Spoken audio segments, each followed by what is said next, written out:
Bowl in Dallas for Big 12 college football Saturday. Baylor takes on Texas Tech.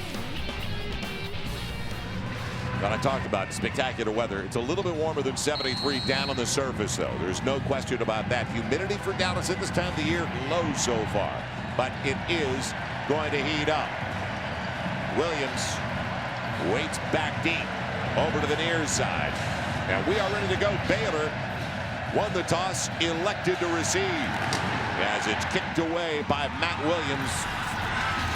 And brought back for the Bears, and barely to the 20. What a shot. So Williams popped on the return. Man, put him down at the 18. But the big weapon, the one that we have been talking about, not that Griffin, the big offensive lineman, but RG3, Robert Griffin III, the Big 12 Conference Offensive Player of the Week. And that was a record, what he did last week in total yards for a Baylor Bear. And what he's done is not make mistakes when you see 11 over 2 when it comes to touchdowns and interceptions. No question, no. Better than a 5-to-1 ratio. His decision-making has been impeccable. He comes out with Finley in the backfield.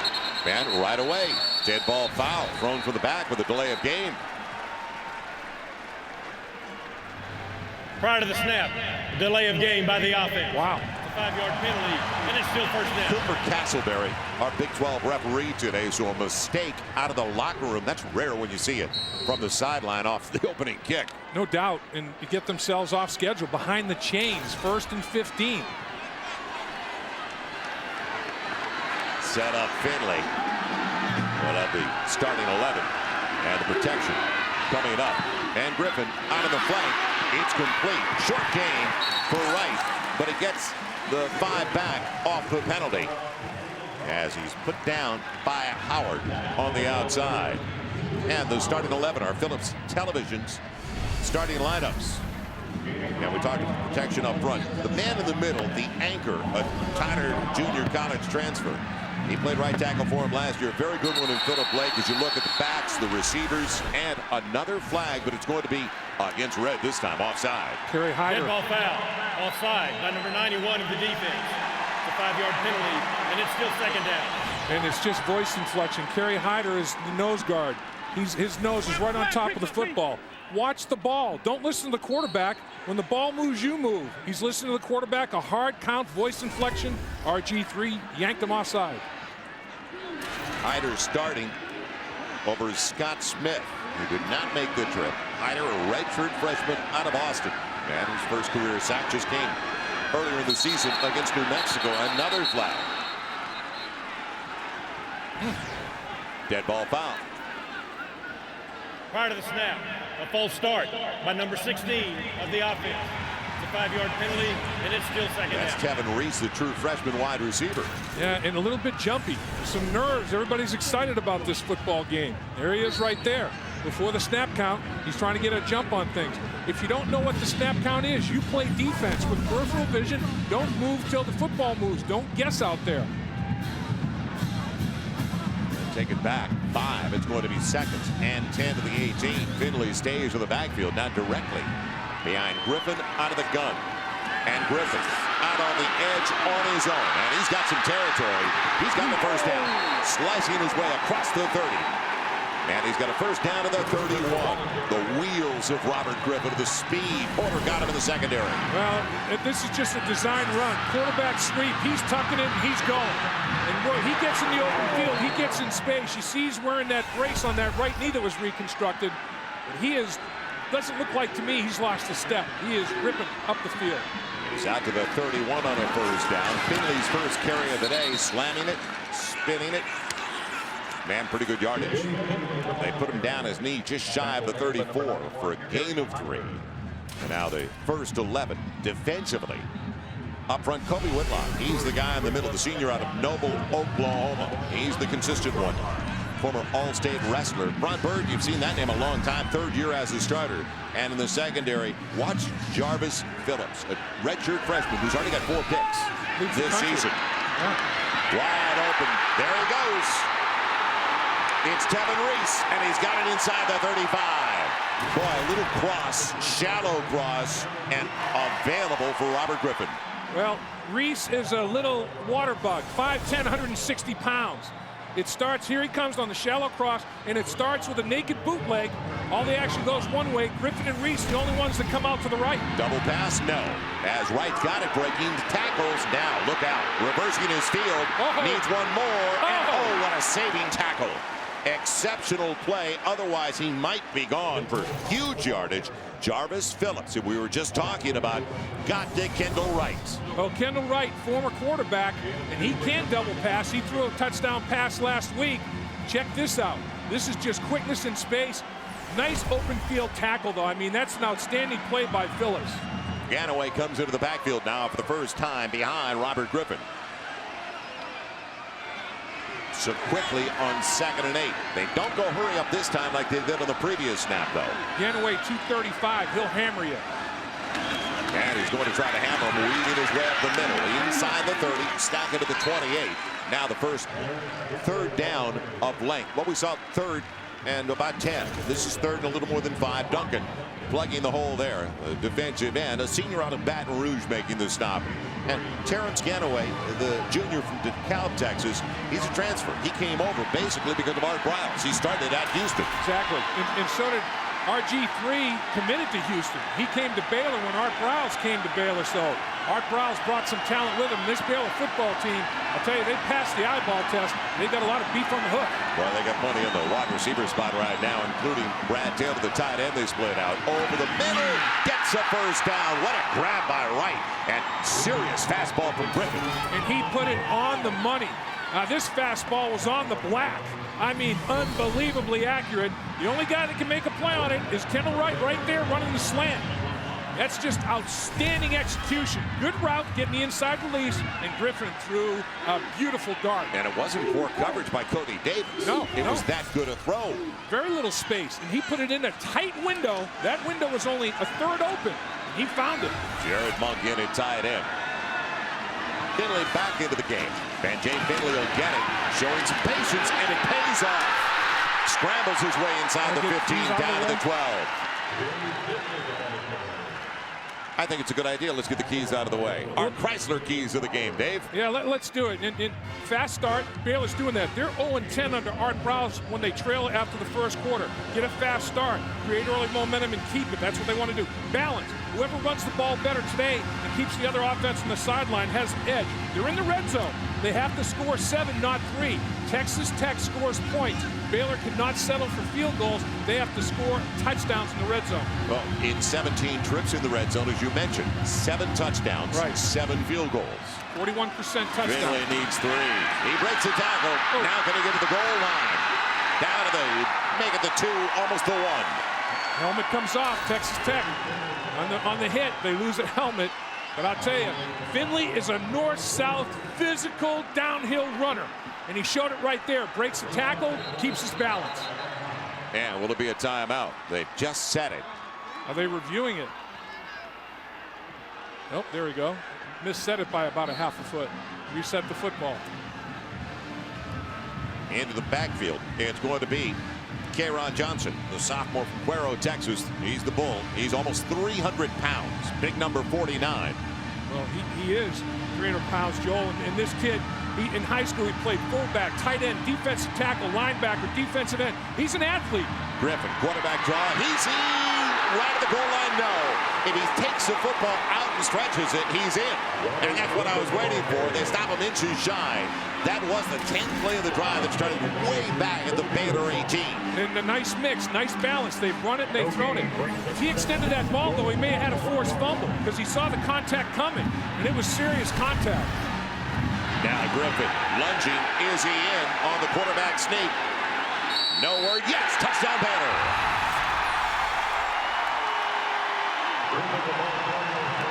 Robert Griffin's 5th touchdown rushing. He's thrown for 11 and rushed for 5. RG3 is a touchdown machine. What an impressive drive, though. Mixing up Griffin out on the edge on a big third down early in the drive. and then displaying the arm of Robert Griffin. And the Baylor offensive line came off the football very, very well in the running game. Jones in for the point after. Man, what a perfect start for the Baylor Bears, trying to go 2-0 in conference play after their demolition of Kansas last week.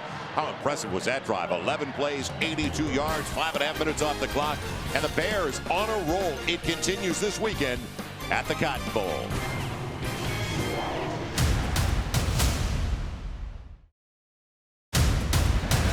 Suzanek back deep, waiting for the kick from Ben Parks, the junior from Argyle, Texas, gets into it, and does he ever. That fooled Suzanek. He was coming in. It was going way over his head. And now, Texas Tech and Taylor Potts, the senior from Abilene, and a serious gunslinger. And as Tommy Tuberville told us last week, for some reason, he said they came out at Iowa State and they were tight. Right. They didn't just sling it around. They looked tentative on offense. Let's see if that changes. He was 42 for 62, and there were 7 drops. His receivers dropped 7 passes. He would have completed 78% if they held on to every football. Baron Batch joins Taylor Potts in the backfield. And the wide open Red Raider offense. 2 to each side for Potts. And on first down, ton of time. Underneath, it's Leong bringing it in. What a shot. Lyle Leong, his partner. We talked about it and documented it at the very beginning. They go hurry up. Coffee on the stop. Now Batch, good hole. He's got the first down. Yeah, barely tripped up in the secondary. So Baron Batch brought down by Lander. Yeah, Lander's a hitter, and Batch ran through him. It's out to the 35, our Phillips televisions.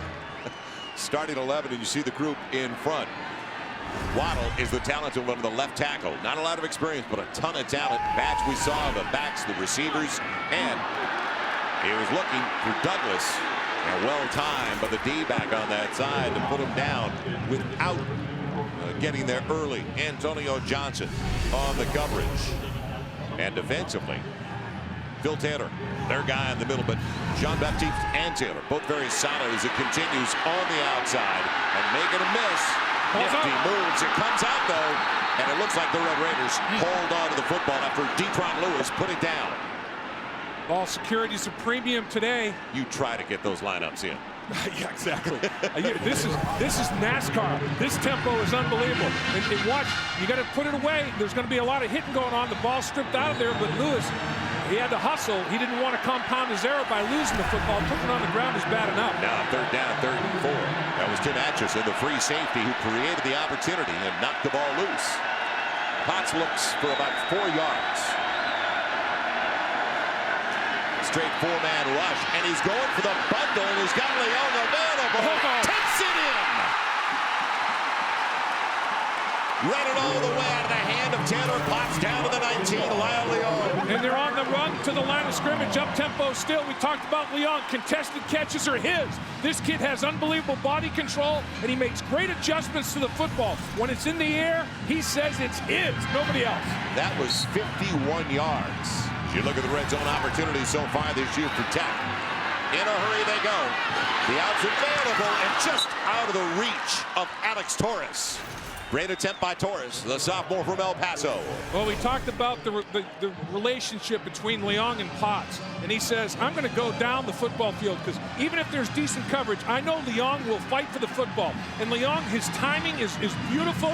And he makes every contested catch. He does have an ability to get up vertically. He can really jump. Boy, how strong are his hands, though, as Atchison tried to rip it away once it got in. They run Stevens in motion, and it is Eric Stevens. Little bubble screen following the blocking. And close to a first down near the 10, inside the 11. And now our Chrysler keys to the game for the Red Raiders of Texas Tech. What they want to make sure they don't do is self-destruct. They want to be +2 in the turnover department. They don't want to give up big plays. They want to make some. Both teams have done that today. 3rd down, they want to be 3rd and 4 or less. And they want Baylor 3rd and 7 or more. It's going to be 3rd and less than a yard. Eric Stevens slicing his way up the middle. Sophomore from Mansfield, Texas. We'll see all 3 of the backs, Batch, Stevens, and Aaron Crawford, as Earl Palin made the stop. And they're going for it. They're saying, hey, Baylor's going to score touchdowns. We can't settle for field goal here. Let's trust this offensive line to protect or run block. And they're doing a little wildcat. And it's going to be Stevens. Will he take the snap? Yes, he will. Little counter over the right side, and look where Stevens is headed. He's to the pylon, and he's in. Touchdown, Texas Tech.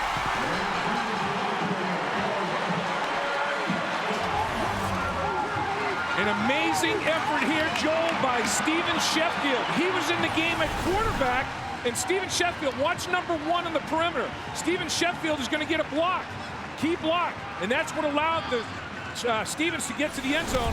Unbelievable. You have a quarterback who they call Sticks because he's not real strong and physical. He makes the key block on the perimeter. Now Matt Williams in for the point after. Out of the hold of the punter, Jonathan LaCour, to even things up. And what a start to these 2 teams. 80 yards for Texas Tech. Didn't take as long, but that's no surprise for the Red Raiders. In fact, barely took 3 minutes. It's all even at 7 at the Cotton Bowl.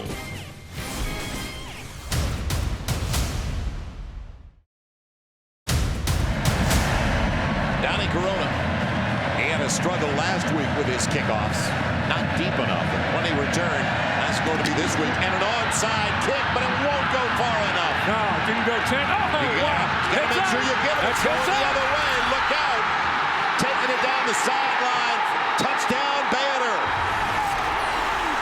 The Bears, smart play.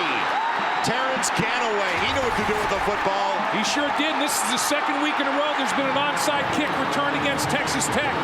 They get close up at Iowa State, and they try an onside kick, and Iowa State scores a touchdown on the onside kick. They try an onside kick here. Tommy Tuberville, the Riverboat Gambler, decides to go onside kick. It doesn't travel 10 yards. Ganaway can pick it up and advance it, and he does. 2 straight weeks. Texas Tech special teams, the kickoff team, has had an onside kick returned against them. Unbelievable. Jones in for the point after. So once again, special teams kill Texas Tech. Bizarre beginning, and especially for Texas Tech. Specials hurt them last week. They thought they'd get ahead of the game and try something on their own. It didn't work. And Corona tries to just recover an onside kick. He doesn't hit it hard enough. It's a live ball, Corona, and they have to down it. They have to know it's a live ball. I mean, you can't and Cornelius Douglas, I mean, you got to touch the football, down it. And Ganaway says, if you're not going to touch it, I'm going to pick it up and take it to the house. Unreal. Just an amazing play. One team not playing smart, the other team playing with great football IQ. Ganaway, he looked Menza on that play, knowing what to do with the football. And the running back, he knows the end zone. He smelled it for 6. And don't forget, it's Baylor who won their conference opener. Texas Tech on the downside. 2 losses already in Big 12 play. So Marks will kick it away. When you get an unscripted score like that in a game like this, that's huge. And Baylor gets an unscripted score. Eric Stevens waits back deep. Over to the far side, Austin Zuzana. And it's going to be a boot, directional one, taken short. And Zuzana let it hit for some reason and backed away. Another mistake for some reason by the return team. But they're fortunate it was a tailor-made hop. It looked like he lost in the sun. You have an injured Baylor player at about the 21-yard line. Looks like he loses it. I think he loses the ball in the sun. I really do. I think that was a factor. You look like the Cincinnati Red outfielder in the right field last night. Looked like Jay Bruce in right field. I think the sun was definitely an issue there. And 2 straight weeks to have an onside kick returned against you. The odds of that, better odds to get struck by lightning 3 times. Potts with Baron Badge, quick bubble screen as it goes on the outside, and a nice move on the outside by Detron Lewis. She's bumped out on a big gain, a convoy, and then he turned the corner out to the 38.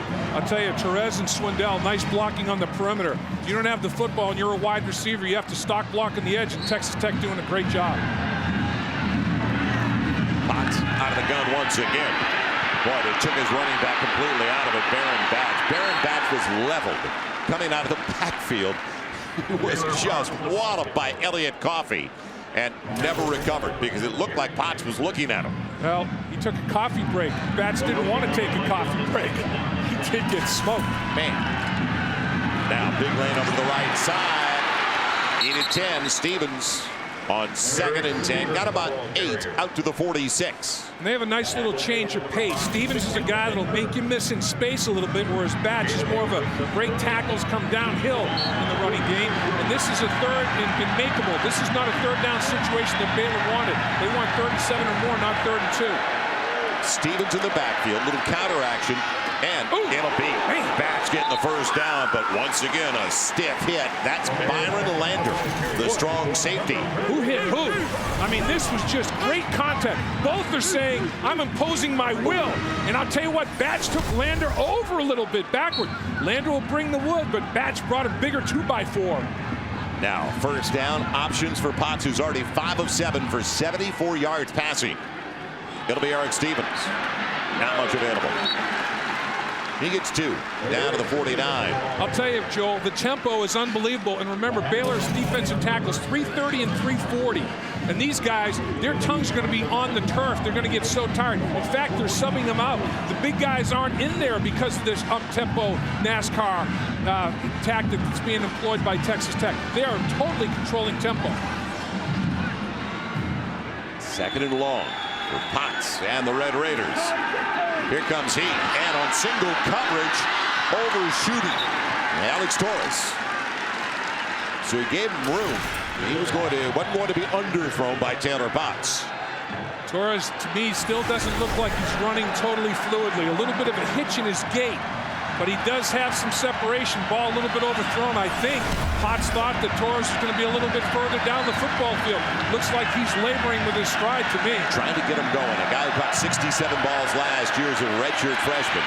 And on the outside, wide open drop. Do you believe it? Jacoby Franks had a first down. He can't believe it either. We're going to be frank about it. He dropped it. I mean, nothing else. He ran a great route, got outstanding separation. Look at the separation. I mean, he's got 10-yard separation. He can get yards after catch. He looked it in. He looked it all the way to the ground. I mean, he just didn't catch it. He didn't take his eyes off it. He just did not execute. So the punt coming up for LaCour. He's got a 44-yard average so far this season. We saw what he's done during his career. Back deep. It's Kendall Wright. And will he even handle it? Stays away from it and wisely as a decoy. So it'll be Baylor with the lead and the ball at their own 20 after a number of early mistakes by Texas Tech. You're right, Joel. Mistakes by Texas Tech on special teams, drop footballs. You know, the coaches wanted to have them come out and play relaxed and loose, just like this guy. This guy's relaxed. He's having fun in the stands. Got to have more fun in the field. Be a little bit more relaxed out there. Tech's a little bit too tight. We need a timeout on the field, Dave. We got corn dogs and turkey legs up here. A little dump off. It's complete. And Kevin Reese takes a shot, but gets good yardage. That's almost like a running play with the accuracy of Griffin. And especially a guy who's got some cushion on the outside, past the 25 to the 26. Howard in on the hit. A nice block by Sampson on the perimeter. These wide receivers from both teams are outstanding. Finley, little counter action, misdirection, and he stretches it out to the 28. It'll be 3rd and 2. Big third down coming up. Ron Bird in on that stop, especially for Texas Tech momentum-wise. And this is where Baylor, they want to be 3rd and 4 or less than they are. This is not what Tech wanted. The 3rd and makeable with RG3 at quarterback. He can do anything he wants here on 3rd and short. They want it 3rd and 7 or more, Texas Tech does defensively. He's got Wright and Williams topside. Finley in the backfield needs 2. And will he keep it himself? Yes, he will. And he doesn't get it. They stayed at home on Robert Griffin. It's a shock when he doesn't succeed. He's been that good so far this season. Great open field tackle. I mean, that is a clinic. Put that on training reel. Trey Porter, the nickelback, he came up large right there. One-on-one in space on RG3. Porter said, you're going down. Big, big play. Now Zuzanek going back for the first punt of the game for Derek Epperson. A 45-yard average.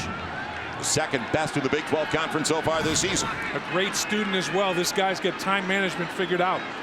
So 3+ and the clock moving and adjusting. Too solid. Fair catch. He'll take it in cleanly.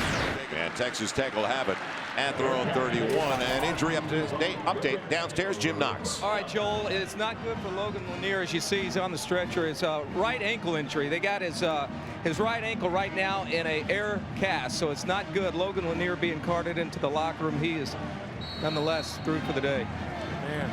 Unfortunate situation. Yeah, it looks like his whole right leg they have in an air cast. Man, that's not pleasant. You hate to see that. Taylor Potts, Texas Tech.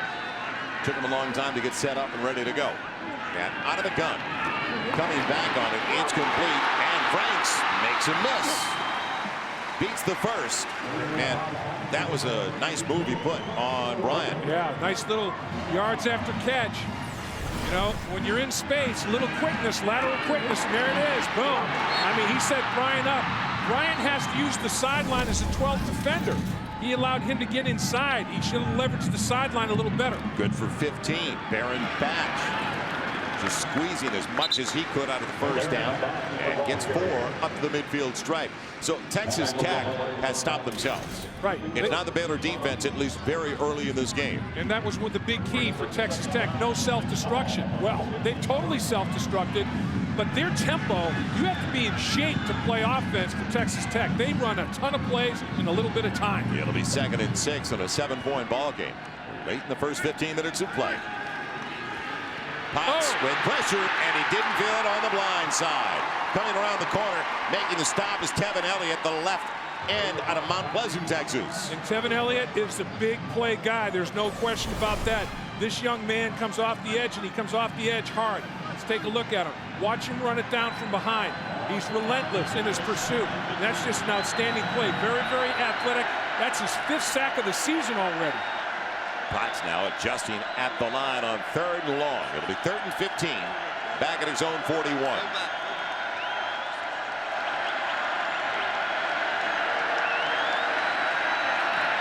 He's got Batch over the middle, but that's not enough. And what a gun. That time Franks holds on. Right at the marker. Now, where is the spot? And it looks like he's got it. I'll tell you, he dropped down. This time Taylor Potts decides to go a little sidearm. Watch the angle, watch the arm slot. Unbelievable effort here. Just slides it down a little bit in the arm slot, delivers a strike.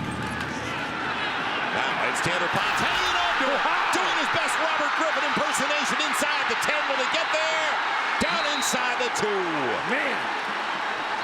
He thinks he scored. That shocked the world, not just all of us at the Cotton Bowl, with a flag down to the far side at about the 25. He thought he scored, but he didn't. He definitely came down short. Let's see what the flag, if there's an illegal block in space. Let's see if anybody holds out there. And Potts is just off to the races and can't quite finish it. Sideline interference on the Baylor bench. It's a 5-yard penalty at the dead ball spot. They were stunned too. Well, sideline interference, they tripped an official. The official was running, trying to stay up with the play, and they tripped him. You can't do that. You have too many people in the white area, the 5-yard white area, but I'll tell you, that's just good hustle because Potts thinks he scores, but no. His knees down, ball short of the goal line. Good spot by the official. That's nice hustle, though, preventing a touchdown. That's just staying after it, not quitting on the play. So no banana peels on that sideline. Just tripping him. Yeah, just tripping him. That sideline is so half the distance to the goal. It goes inside the 1-yard line instead of inside the 2. It's Baron Batch with Potts. And they still will operate out of the gun as Potts shifts Batch. Batch won't get there. He barely makes it back to the original line, the 1. And this is where Jean-Baptiste and Phil Taylor come up so big. Literally and figuratively. 330, 340 pounds. When you try to run in the middle of the football field, 90 and 98 say, nah, baby, nah. That's my domain. Check him out. He's got a low center of gravity. 6'1", 330. That's a shot put with legs right there. It'll be 2nd and goal. Back stays there with Potts. And Potts on the jump ball. Going for Torres. He's got it. Touchdown, Texas Tech. Perfect fade route, perfect throw over the outside shoulder.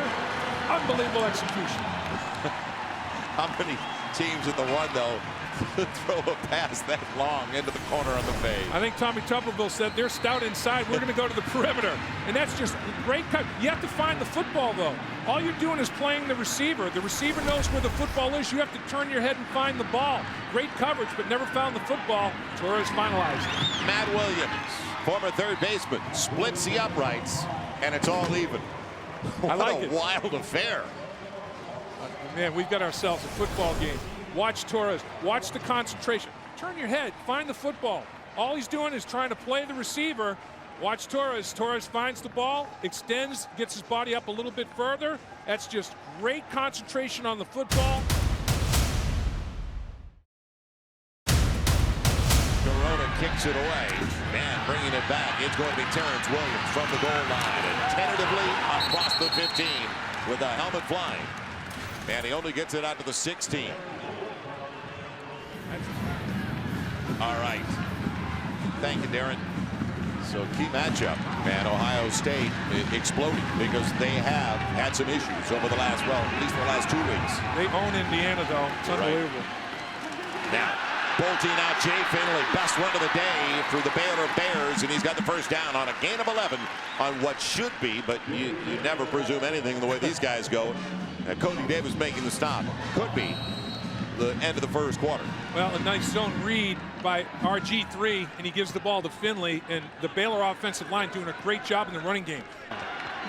It's old McNoxie. First and 10, first snap, Griffin reading it and calling his own number, and then trying to make a miss on the outside as the grab is made and pulled in by Lanier Sampson. It's forced out by Phillips. Both of these offenses are dynamic. You know, which defense is going to be able to get the opposition's passing game out of rhythm, and which offense will be able to run the ball a little bit better to balance. That's going to determine the outcome of this game. Both offenses are in early rhythm. We'll trade off. Now you can go to the turkey leg. I already hit the corn dog. You hit that corn dog hard. 2nd and 5. Griffin, again, they're staying at home. And what a job they did once again. Staying at home. Brunt Bird on top of the situation. So now it's going to be another third and mid-range kind of game. 1st and 10 line brought to you by Phillips Televisions. 3rd and about 5. Well, Bird swooped in that time on RG3. A great read from that middle linebacker position. Remember, he's a former defensive end. They put him at middle linebacker, and he's the quarterback of the defense. He played safety and running back and receiver in high school, so he's plenty athletic. He does a great job for him at middle linebacker. Jay Finley helping out of the blocking assignment. You saw him talking to the offensive line like the quarterback Griffin. And Finley's belted in the backfield. Man, was he smacked. Coming up and making it and timing the play perfectly for the Red Raiders. It was Terrence Bullitt, the safety. And he came like a bullet. I mean, he was shot out of a gun. Boy, did he get up the football field. And you know what? That's a good call. Here he comes. It's a blitz, and it's a safe call because if it's a run blitz, if it's a run, that's good on the run blitz. If it's a pass, he's there to pressure RG3. Outstanding call to come with the blitz that time, and just execution was great, but James Willis, that's the way to dial it up, the defensive coordinator. So 1 first down on a punt for Baylor after, and the fake, and they've got the man wide open for Baylor, taking it in. It's Darius Jones, and he's got the first down on the fake. Special team nightmare continues for Texas Tech. Unbelievable effort right there. It looked like Brody Trahan was the one that made the throw. Look at Darius Johnson, actually double numbers. It's Johnson, yeah, the linebacker. And it's Brady Trahan getting the football to Johnson. And man, this is a linebacker that can run. And Baylor twice has capitalized on big special teams plays, and Texas Tech has shot themselves in the foot. Every single time there's a kick or a punch hole, people have pass coverage responsibilities. Texas Tech totally brain cramped on it. They'll double numbers in college football. Jones is the wide receiver. Johnson is the linebacker, and Johnson was out there for special teams play. As nothing is doing that time on the run for Ganaway. He's dropped after a gain of about 2. Art Briles always says he doesn't want any surprises out of his special teams, just wants solid play. Well, that time he went with a little trickeration on the fake punt. And then he also had, obviously, the onside kick that was failed by Texas Tech. And Ganaway said, I'm going to the house with it. He's gotten a touchdown and a swing of field position out of his special teams. Ganaway stays in the backfield, but it set up the 300-pound fullback, Kayron Johnson. Like an H-back, he's coming in motion, sliding a little bit. It'll be 2nd and 8. Ton of time, no pressure at all. Griffin wide open. He's got it to the back of the end zone, touchdown. Gordon just checked in. Josh Gordon on the catch. And this is what RG3 and Flash Gordon did last week to Baylor. I mean, RG3, he went on a 39-yard touchdown and a 94-yard touchdown on a receiver screen. This time they go over the top again for another touchdown. Josh Gordon has got unbelievable size-speed ratio, 6'3", 220. He is a touchdown machine that RG3 has a lot of confidence in. Point after. It's up. And it's good by Aaron Jones. So the shock of the fake punt, and then Josh Gordon comes on for his first snap of the game, the sophomore from Houston. And look at the fluid effort. I mean, he's got great hands, tremendous speed, obviously. That is a major blow right there. Big play. And now Ben Parks ready to kick it away. Zuzalik over to the near side. Up top, it's Eric Stevens. And a 21-14 lead for Baylor. Good one and good hang time. It'll be at the 6 for Stevens. Angling, finding a lane, no. Gone early and put down at the 25. So up to the Red Raiders offensive unit. The Cotton Bowl is a mecca, Joel. You know, like Lambeau's a mecca for the NFL. The Cotton Bowl is a mecca for college football. And these college football players from Tech and Baylor excited to be playing on the hallowed grounds of the Cotton Bowl. There's no question. It's a very special place in college football history. And it continues to be that way, especially for teams from Texas. It is a shrine. And Torres turned around in time. Look at Ifound. He's got a first down, and down the middle he goes. Wow. And it's Torres all the way inside the 40, a first down. That ball was on him as soon as he turned around. I'll tell you, Taylor Potts is throwing with such velocity and accuracy. And you know what? You have to tackle. You can't try to just block people out of bounds. You have to wrap your arms around them and take them down. Torres, massive yards after catch. That was good for 38 yards. Absolutely nothing on the ground, though, for Baron Batch. They need to run Taylor Potts more often. It's 2nd and long. And Brian Norwood has got his hands full trying to decide what to do to slow this Tech offense down. I mean, it is literally, it's a track meet out there for both defensive coordinators to try to deal with. Trips on the bottom side, wide side of the field. Fake it, Batch, big lane, and breaking tackles into the secondary. There he goes, inside the 10, touchdown Tech. Wild in the Cotton Bowl. I think Baker missed the tackle in space. Baker has to make that tackle. There was a missed tackle on Torres that allowed an extra 30 yards after catch, and a missed tackle on a touchdown run. Very, very sloppy tackling that time. Uncharacteristically sloppy tackling by Art Rouse's defensive football team. Remember, in the games they've won, they've only given up 7 points a game. Tech has already thrown 21 up on the board, and there's still a little less than 11 minutes to go in the second quarter. In the scoreboard at this fabled old ballpark, hold up. Really? Inside of 11 left, and we've already got 42 combined. It's even after the 37-yard touchdown run by Baron Batch.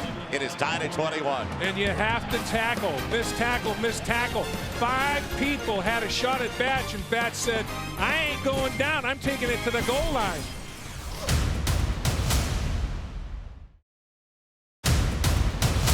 That was a long drive. 75 yards. Took 55 seconds because it was only 3 snaps. How many missed tackles on 2 of those plays? Multiple missed tackles by Baylor. Corona kicks it away, and it's going to be Darius Jones over to the far side. And miscommunication there. They fought for it. Yep. Jones thought he had it, and they're lucky as Jones takes it and spins it out across the 20, close to the 25. But Baker jumped in front of him at the last second.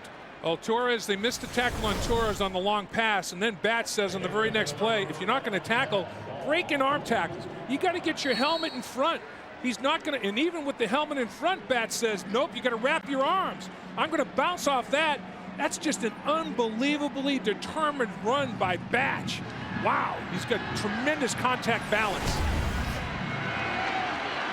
Finley is in the backfield. Man, so is the other back, but it didn't work. Trying to use the 300-pounder, K'Ron Johnson, as a lead back on that crossing action to the backfield. Finley gets 2. Out past the 26. I love K'Ron Johnson.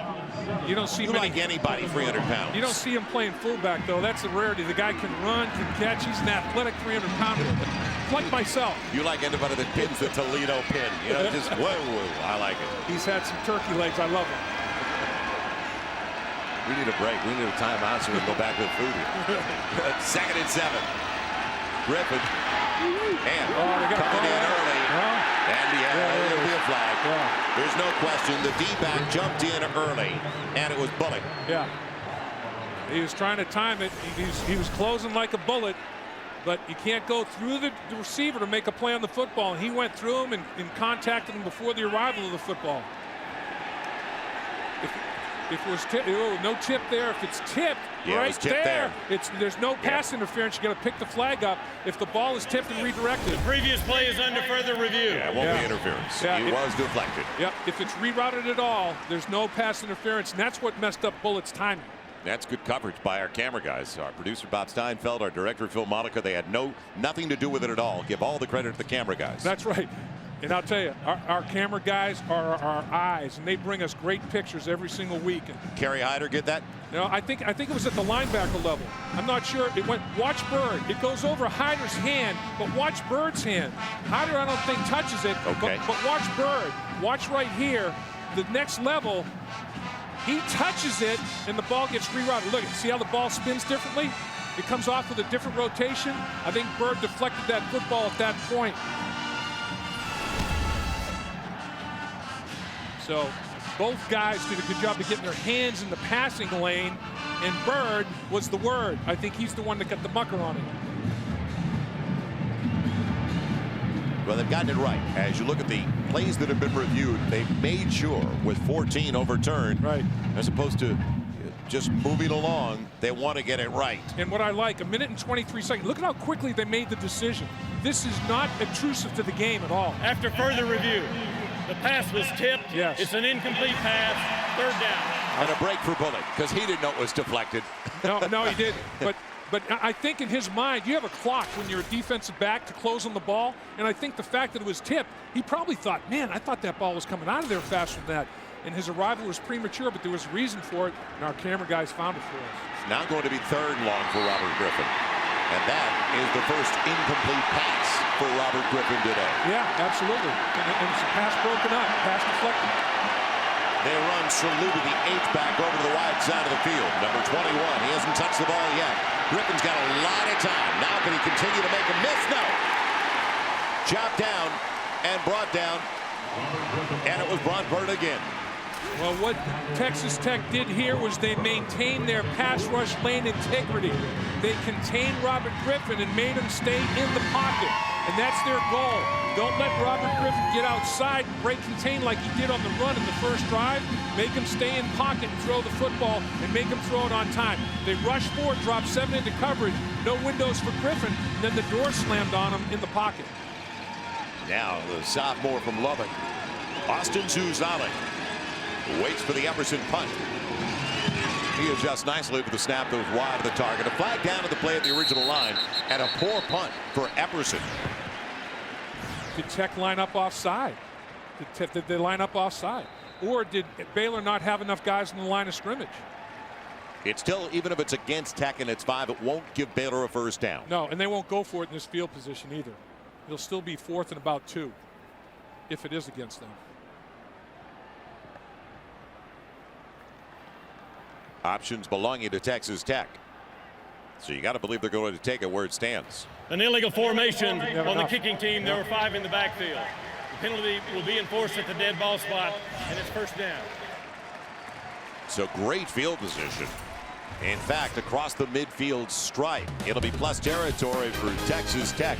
As the Red Raiders, when we come back, look for the first lead of the game. But first, Aaron Horton, our College Football Saturday studio. Red Raider team has it at the 44, looking for their first lead of the game. Now on their first snap of each drive so far today, and this is their 5th possession, they have averaged 18 yards a snap. Almost 2 first downs, first play of every drive. Third down becomes less important when you're chunking like that. 2 to each side, and Batch in the backfield for Potts, who's been hot as well. He threw for 370 last week. And looking to the flat, it is Baron Batch turning around to make a miss again in the open field. He's got a first down. He's down to the 32. Chance Casey had a shot at him, and Batch get yards after contact. Man, Baylor's got to tighten up their tackling. Got to get your head across the bow and wrap your arms up. Little bubble screen action, and the block is there. Good yardage. Again, Detron Lewis with a flag down. I think they're going to and call. Will it be a block downfield? They're going to call Swindle, I think. I think they're going to call Swindle for the block you were talking about. They're going to call him for illegal use of hands or a hold in space. I bet it's on number 11 in the red. Holding, number 8 of the offense. Penalties 10 yards and replay first down. It was Franks on the edge. And the receivers have done a great job on the perimeter blocking, doing some stock blocking. Take a look. Get the ball out. That's the hold right there. Or they're calling it down the football field. They could have called either. They called it down the football field. They called it on Franks. They didn't call it on Swindle. Well, fortunately for Texas Tech, it came on first down. There's Baron Batch that washed down the left side a little bit, but coming up and turning it in. Good play on the outside by Antonio Johnson. He doesn't get credit for the stop, but the senior from Waco definitely turned it in. He turned it back into his inside-out pursuit, and Texas Tech's got to get a second chin strap because this is the 3rd time a helmet came flying off a Raider. Baylor's hitting out there. They'd have to play in the half, tied at 21. It's 2nd and long. How about the screen? They haven't used that yet. Aaron Stevens got it. And in field goal territory, close to the 30. Stevens, a sophomore from Mansfield. Well, Phil Taylor did a great job of reading screen and retracing his steps and getting involved in the tackle. 340 pounds, was running like a guy about 240. But that's going to tire the big man out. It's right here. Big fella at D-tackle. Big 3rd down, especially for Baylor, because the Mo right now belongs to Texas Tech.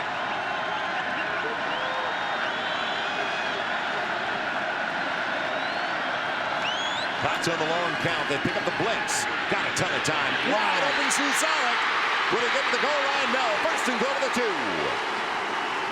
They got the extra block they needed. Well, and they sorted out the stunts, Joel. They did a great job of protection up front. It starts with protection, and then the quarterback has to execute as well as the receiver. And they found a vacated area of the field by Baylor. Stevens looking for the goal line, bouncing him back and making him lose a yard to the 3. Good push up front. What Baylor did, they blitzed, Joel, and they ran tackle and stunts.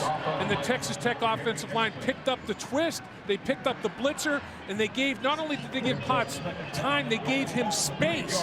And he had nobody in his field of vision and threw a strike. You can see Taylor after that last play, huffing and puffing down the trenches, the senior from Clinton, Maryland. Potts on 2nd and goal. Opens it up a little bit, looking to Torres' side. He's got in the back of the end zone, Alex Torres for another one. Touchdown, Texas Tech. Taylor Potts can spin the football with the best of them. Mustard on that fastball. I mean, he's got some RPMs now, and he is so accurate with it, and it's such a catchable football. That's why it stunned me when the coaches said there were 7 drops at Iowa State. And there was a drop earlier in the football game today by Torres, but since then it has been impeccable. Everybody knows it's Franks that dropped the football. Everybody's done well since. Matt Williams with the point after. So the first lead of the day. Alex Torres with his 2nd touchdown of the afternoon. First lead for Texas Tech, and don't forget it was Uzalik over the middle to set it all up. And it was the protection that gave Potts vision, and he hit Zuzalik and put him inside the 5-yard line, and then it's Torres along the back line of the goal line. What a throw! We saw Torres sitting there on the bench taking a little bit of a break. Great route he ran across the back of the end zone, and Potts found him. 2 out of the last 3 drives for Baylor have been 3 and out with a punt. Now, it'll be Williams bringing it back. Marchettes, Terrence Williams, and will he make it back to the 20? Yes, he broke the tackle, and out of bounds he goes at about the 23. Now, Dave, it takes protection, and Taylor Potts on that key pass to Zuzana got it. Watch, and now you got a blitzer, and watch the twisting up front that is picked up by Texas Tech. I mean, it's outstanding. Tackle and crisscross, blitzers, and right down the middle of the football field is Zuzalik. I mean, it starts with protection, giving him time and space, and they sorted it all out, and Potts delivered. That's just great execution up front. We have time for 6:49 left in the half. 3 more possessions. How about 3 more touchdowns? Defensive battle. Now, RG3. Will he call his own number? No. It's complete, and he's got the first down. He goes over to Kendall Wright. He's past the 33, where he needed to go out to the 34. You know, we talked about the first team that defensively got a 3 and out would get a big advantage, and Tech got back-to-back 3 and outs, and they went from losing the game because of an onside kick to a 7-point lead. This, you cannot afford to not get any points out of possessions. Ganaway is the single to the backfield. And Griffin on first down. He wanted to go deep, and now he will. He's got Josh Gordon available. Just out of his reach. He turned in towards the seam, and the ball was floating back to the near sideline. Boy, Josh Gordon, he didn't start this football game. He was suspended for the beginning of the game by Art Briles, but he is a talent, and he cannot quite run under this one. He made a great reaction to the football, but RG3 knew that he had Gordon out there, and if he just let him a little bit more toward the middle of the field, like you talked about, Joel, it would have been another 6. And you're wondering about the arm strength of Robert Griffin. Yeah. Now it's 2nd and 10, trip short side of the field. And Griffin will keep it himself. He won't turn the corner, though. Regardless of what he gets, and he gets a shot as he's leveled and put out of bounds by DJ Johnson. Well, and that pumps everybody up by the Red Raiders bench. It did, but the best thing Griffin did, Joel, jump right back up. Like, hey, never fazed me. And he jumps right back up. Don't let him celebrate on you. Watch the hit. Boom. Watch Griffin jump right back up and get on the football field and say, hey, good hit. I'm going to give you your props, but I'm not going to wallow in it. Boy, that was a smack. I've also seen fighters take a big blow and then act like it didn't affect him either. Now Griffin, how much did it affect him? Throws it well behind the intended target, Terrence Williams. And that's his worst throw of the day after the pop. Well, they read the coverage differently. The receiver curled inside, he threw it outside. They read the cornerback differently, and that's what Art Briles is talking about. So, saying to RG3, and he's talking. So did the jolt, though, by DJ Johnson impact the next play? I don't think so. I think it was just good defense, and the route was run a little bit differently but that the quarterback expected. And that's what he's talking to Art Briles about. Art Briles, though, is going to take a good long look at if his quarterback could give him the right answers like you're talking about. Zuzalik waits for the Epperson punt. And a wobbler, returnable time. It'll be Zuzalik. And up the middle, makes the miss. The first wave, not the second, and flags with a block in the back. Yep. It'll go half the distance to the goal. Exactly. So it's going to be a long field with 5:56 to play for the Red Raiders.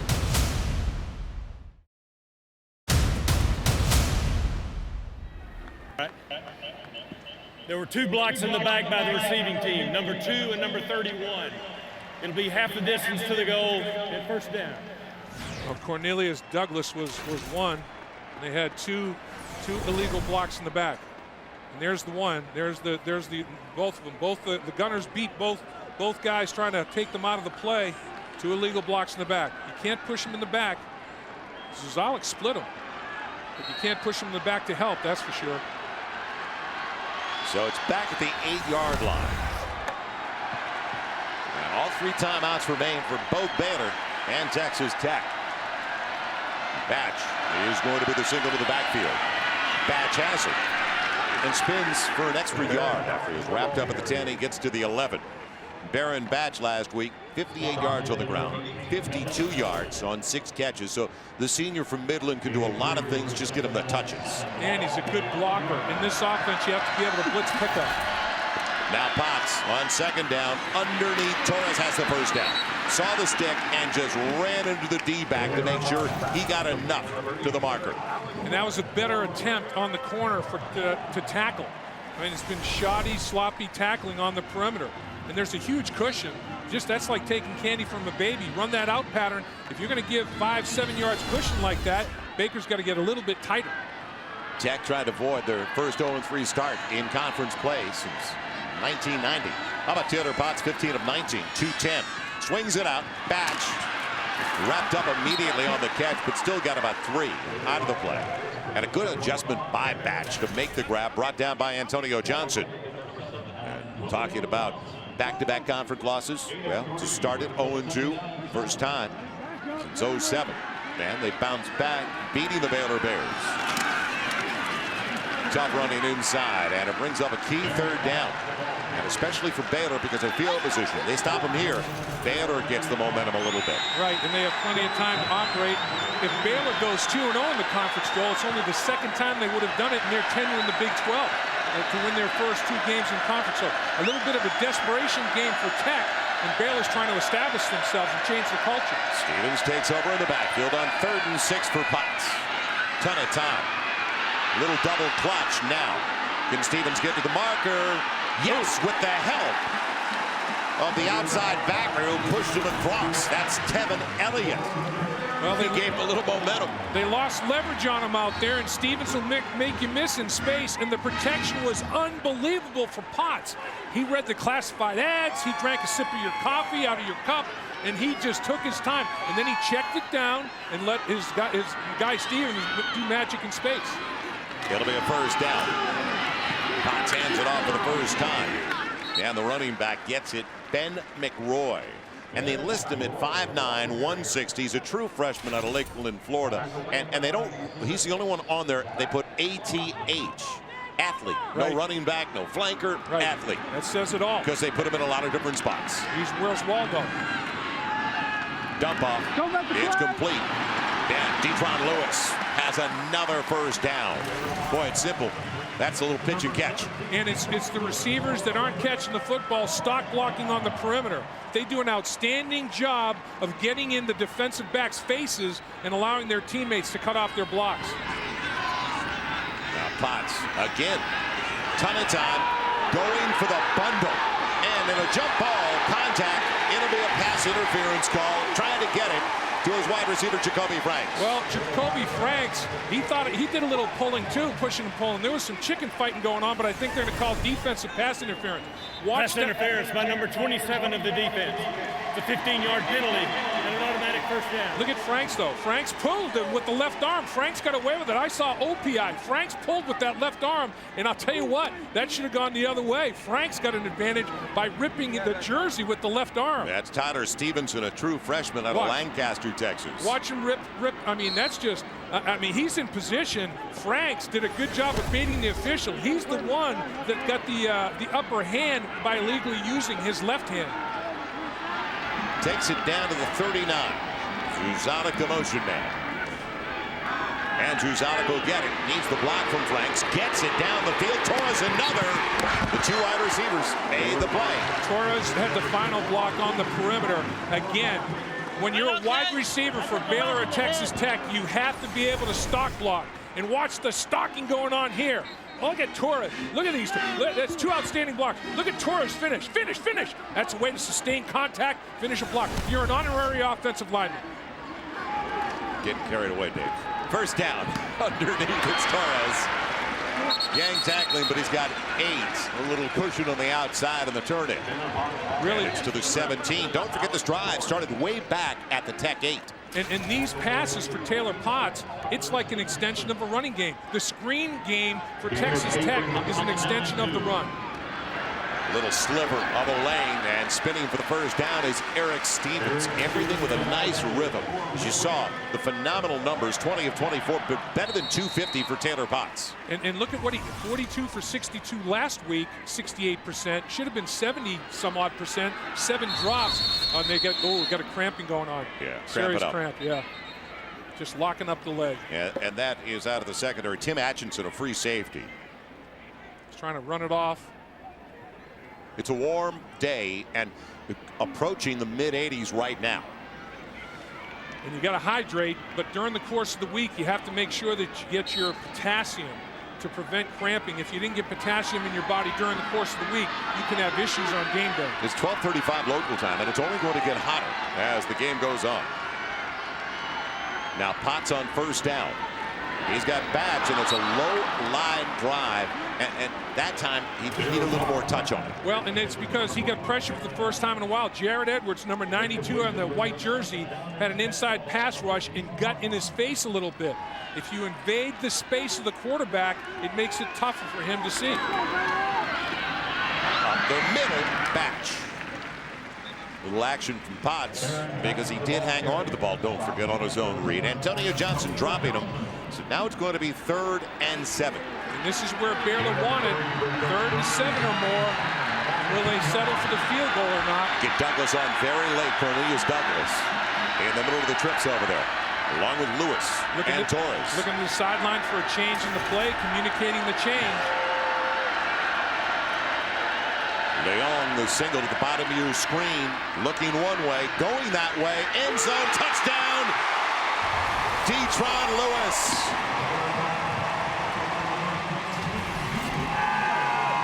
Taylor Potts was the star of the Manning quarterback camp this year down in Louisiana. This kid has a golden arm. Taylor Potts can spin the football. And it's 3 receivers to the right, and everybody's going to run a little clearing route underneath and a deeper level in the back of the end zone. Then just the intermediate route is run effectively by Lewis, and Potts throws a strike. Williams for the point after. Demoralizing for Baylor, and don't forget, Baylor led it 21-14, so 21 unanswered points now by Texas Tech. Different levels for Potts to throw the football. He hits the intermediate route, and he does it with great aplomb. I mean, the only guy that can make a play on that football is Lewis. So we've got 98 seconds left in the half, and he's got a Sunday off. He's playing Saturdays with good reason.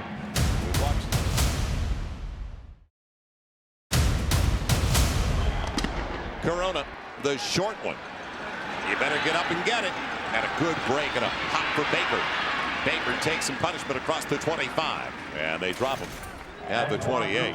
Can Baylor get anything out of it? Even 3 to kind of pick up their spirits a little bit, get some momentum into the locker room, because Dave, they have lost it here in the second 15 minutes of play. Yeah, they really have. I mean, you have to give Texas Tech a big kudo defensively. And James Willis, the defensive coordinator, has made some nice adjustments. They had a couple of 3-and-outs. And remember, one of Baylor's scores was on the onside kick. Their offense has only put 14 points on the board. They got an unscripted touchdown. Griffin in check for the most part. Reese on the catch. Good gain on first down as the true freshman out of Temple, Texas, took it in. I'll remind you, the first down line is brought to you by Phillips Televisions. And remember, last week, Texas Tech's down 21-0 to Iowa State, and they tie it up. I mean, you know, they're explosive. They can score. They scored 21 points in like less than 5 minutes to go in the second quarter. They have managed to slow down. There's a little kick-out block for the first down. Good job by the other wide receiver, Lanier Sampson. And it's a first down with the ball going out of bounds. That'll stop the clock. They can save all 3 of their timeouts still on the board for Baylor, don't forget. And Baylor's going no huddle, but they're not going at the NASCAR tempo that Texas Tech is. Texas Tech goes NASCAR, where they go really fast tempo 25–30% of the time. They're going in a higher percentage today. So the blitz on the outside. Here it comes. Griffin double clutches it. He's got it wide open, complete, and breaking it down the sideline. Will it take it? Yes. Touchdown, Kendall Wright. Just like that, Baylor makes it a touchdown game. Cody Davis missed the tackle. If Cody Davis makes the tackle, it's Baylor football at about the 25-yard line. Again, it starts with protection, giving Griffin an opportunity to make a play. They brought the corner blitz with Jarvis Phillips, the redshirt freshman out of Dallas, and he never got to Robert Griffin. And that's protection pressure is the key to this game. Who can protect their quarterback? Who can pressure the other team's quarterback? Both offensive lines standing up strong. Jones for the point after, just like that. Did they leave too much time on the board for Texas Tech? Let's take a look at Kendall Wright, who's a big play guy himself. Kendall Wright gets it done. Watch what he does. And watch the patience. with which the double move, the patience on both ends. That's a missed tackle. That's Cody Davis. And then the speed. He goes from 0 to 60 so quickly. Slot receiver Kendall Wright, very, very patient with the football. Make sure he secures it with 2 hands and then yards after catch. A lot of missed tackles today. A lot of the big plays today, Joel, have been yards after contact by running backs, yards after catch by wide receivers, tackling, tackling, tackling. Whoever blocks, whoever tackles wins football games. Tackling's been a little shoddy today. Well, Griffin and Baylor felt coming in they could score, especially considering the Texas Tech gave up 52 points last week to Iowa State. And when you go double move like Kendall Wright did, it takes time. And they gave time to RG3. He pumped it, double move, he went vertical, tackle missed, 7 points. 650 plus yards combined total offense between these two teams. We only have 63 points on the board. How about 70 before the break? On the short kick, Susanna called for the fair catch. And he'll have it. Now, I mentioned with 6+ to play, we had enough time for 3 touchdowns. We've got 2 in the books. Yeah. I mean, this is an absolute track meet, and we'll see how much of a track meet it is. Instead of a baton, they're passing a football. And look at the yards per play. Yards per play, darn near a first down. That's not yards per pass, that's yards per play, yards per snap. I mean, both teams are putting on an offensive clinic. And honestly, both defenses are responsible because they have not tackled well enough. Now Potts on a delay. Stevens made the first one miss in the backfield and did a good job to get back to the line of scrimmage and squeeze 2 out of it. I think it was Zach Scotton, the defensive lineman, missed in the backfield.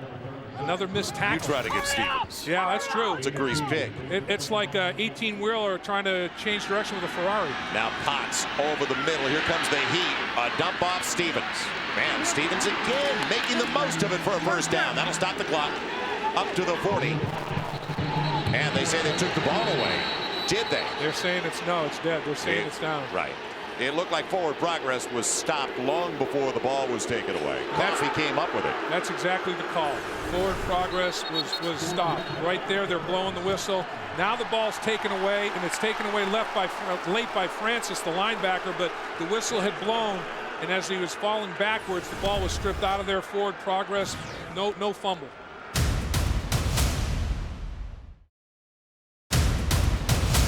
It's a first down for Tech at their own 40. False start. Yep. Comes 5. Early movement on Okafor, I believe. So right tackle. Prior to the snap, a false start by number 74 of the offense. The penalty's 5 yards, and it's still first down. You can't flinch. You can't move. And watch the big fella. What does he do? Oh, flinch. Can't do that. You can't. A 2-point stance. You have to freeze. 3-point stance.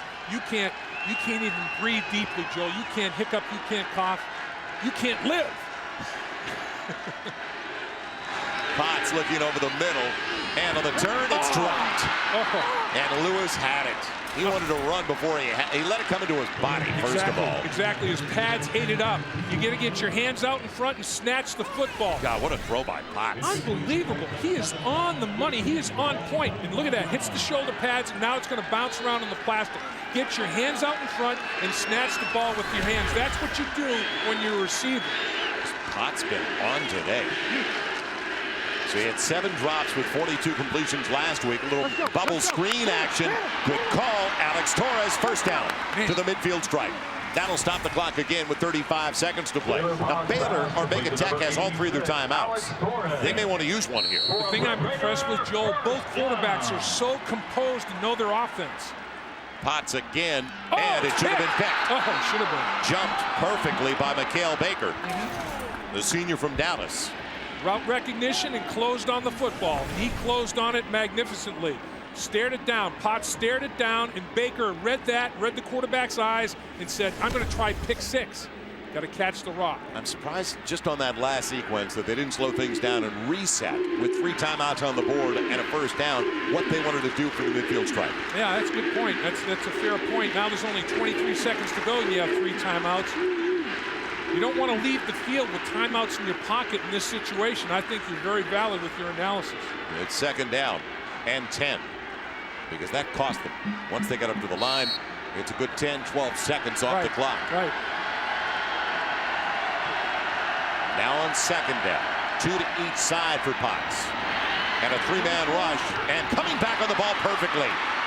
And he doesn't have to go to the sideline, and then it takes a late hit. Don't want to do there that. You go. Don't want to do that. The mistake made by Elliott Coffey on the Franks reception. And you have to know where you are on the field. Awareness, football awareness.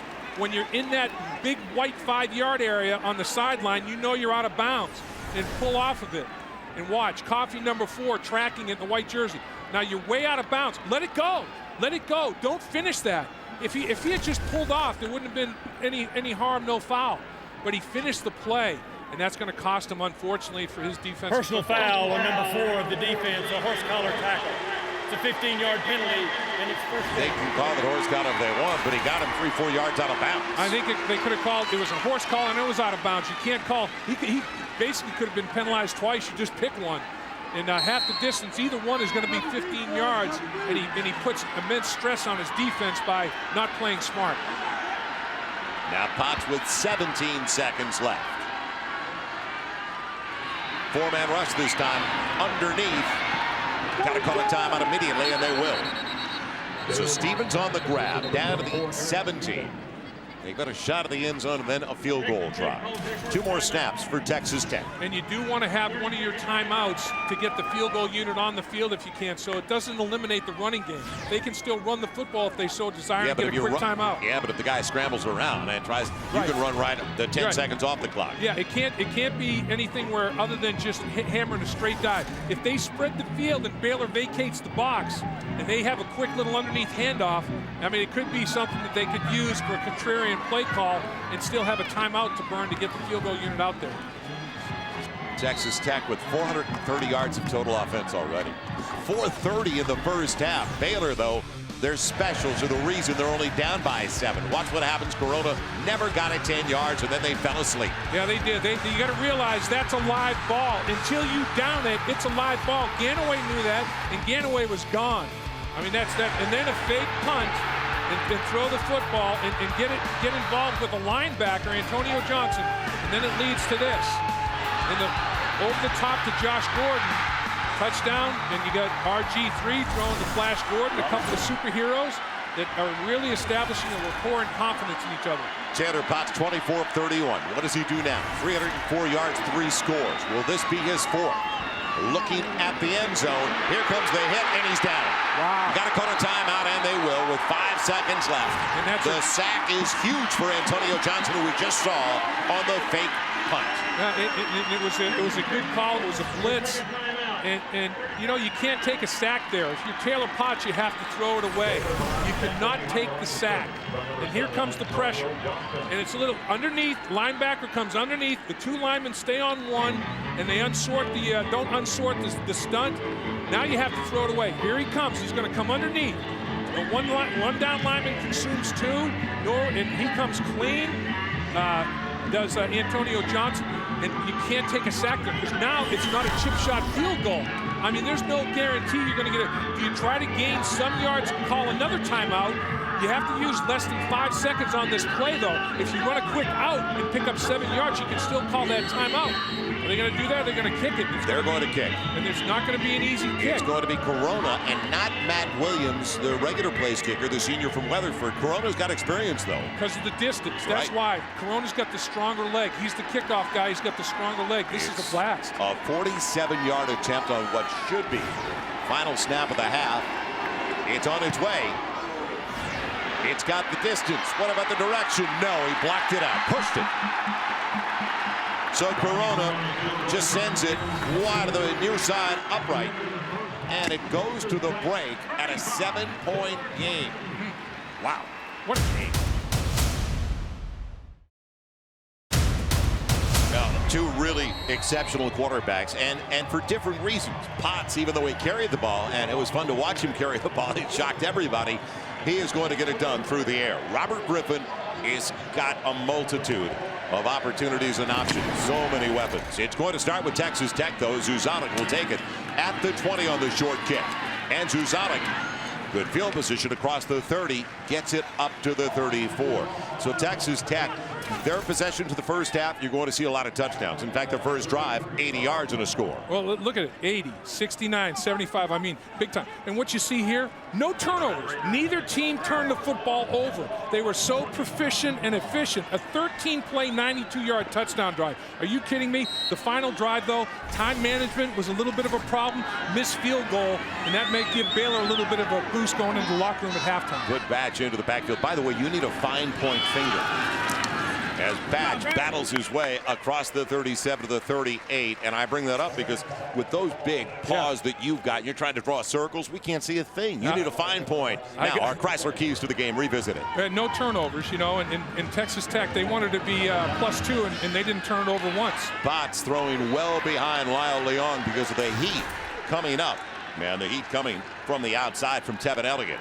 And it's even in that department, which is fine. Big plays, 14 plays over 10 yards. Baylor had some, but they didn't have 14 plays over 10 yards. And this is a big key. Baylor was only 33% on third down, and Texas Tech was 75% on third down. They won third down, which was a big deal for Tommy Tuberville and his staff. As a result, they have the lead. They didn't have one possession where they went 3 and out with a punt. Will this be the first? Nope. Leong making a miss. That's kind of the story of the game, isn't it? He got him on the outside, and he beat Chance Casey, the corner, for about an extra 5-7 yards. Now, you got to use the sideline as a 12th defender. Keep your leverage. Don't overrun it, and don't use the sideline to your advantage. It's an out pattern. Use the sideline. Call it in a hurry. Batch with good yardage again, and driving into the defensive back Lander, the strong safety. So they're now 7 of 9 on their third down conversions and spreading the football around. Well, this is what both quarterbacks do oh so well. And look, you got 3 receivers with over 5 yards, 5 catches, 4 receivers with over 3, spreading it around. Long arm of Taylor Potts. Torres takes a shot from Baker, but he's got the first down. But throwing to the wide side of the field, it's not a problem for Taylor Potts. No, he can throw from the left hash mark to the right sideline, right hash mark to the left sideline. The ball's not in the air very long. That throw demonstrates arm strength. He can spin it. It's to the 36, starting back at their own 34. And doing it in a hurry. Bubble screen. Suzanek. He goes inside. He may get a little bit more. Still, he takes it down to the 33. It's a gain of about 3. You know, football's about blocking and tackling. Both wide receivers have stock blocked well. Defensive backs not getting off blocks, not making sure tackles. Block and tackle, you win football games. You don't do either, you don't win football games. Potts looking on the dump off. Too hot for Eric Stevens. He got one hand up there. So 7-point game and another third down where they're 7 of 9 on the third so far. This is like techno football, though. Spread the field, create all kinds of space. Linebackers, it's tough duty for linebackers today. Linebackers don't play much in this football game. You have a lot of defensive backs, nickel and dime guys. They go sideline to sideline formation. They've got trips up top wide side. You said it. It's like a video game the way these two teams are playing. Potts in trouble. Finds Stevens. His last option. Read his progressions. Look at Stevens deliver the blow. He had the momentum. He's got a first down inside the 20 to the 17. This is the 5th time Texas Tech has lost a helmet. You got to put those chin straps on a little tighter, as there's some hitting going on down there. And watch Stevens finish this run. I mean, this kid lowers his pads. Low man wins. Lowers his pads and runs you over. Stevens breaking another tackle and spins his way for good yardage, about 5 down outside of the 7. Finally dropped by Coffee. So tough running inside for the sophomore from Mansfield, Texas. Little Eric Stevens at 5'8", 190. Took a pretty good shot right there. It is bringing up now 2nd and about 6. Opening drive of the second half, and the Red Raiders doing exactly what they did in the first half. Now Potts after the play fake. He's got time. He's got him in the end zone and right through the hands of Franks. Could have been caught. Jacoby Franks dropped one early. Now drops one to start the second half. I'll tell you, Tyler Potts has been as accurate as any quarterback I've seen. I mean, he's Peyton Manning accurate. This kid is on point, and he has got plenty of arm strength. And watch, blitz pickup by Batch is significant, and it's excellent. Gives Potts a chance and throws a strike, but not completed. They're 8 of 10 in their thirds. 2 of 2 on this drive. And now corner of the end zone, wide open and out of the reach of Detron Lewis. That's one of the rare overthrows from Taylor Potts. No question, and he's disappointed about it. And Baylor bends but doesn't break. They hold it to a field goal opportunity. That's what they wanted to try to do on a few possessions because Texas Tech is so prolific scoring touchdowns. A little bit too much juice on the football. Separation was there. That's one that Potts would like to have back. Lewis got separation on his route. Now Tech tries to go up by 10. Matt Williams, his first try of the game. 2 of 4 so far this season with a long of 24 yards. So this would be his best this year. Snap, everything's clean. The exchange and the kick is good. So a 30-yard field goal and a little breathing room, not much, but more than a touchdown. So Art Briles and his squad held within 10 as we'll be right back to the Cotton Bowl in Dallas. 2 minutes into the third quarter.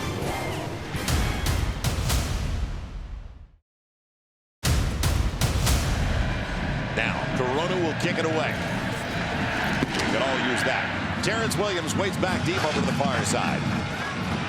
And a couple of yards into the end zone, Corona are making Williams almost putting the ball down on the ground.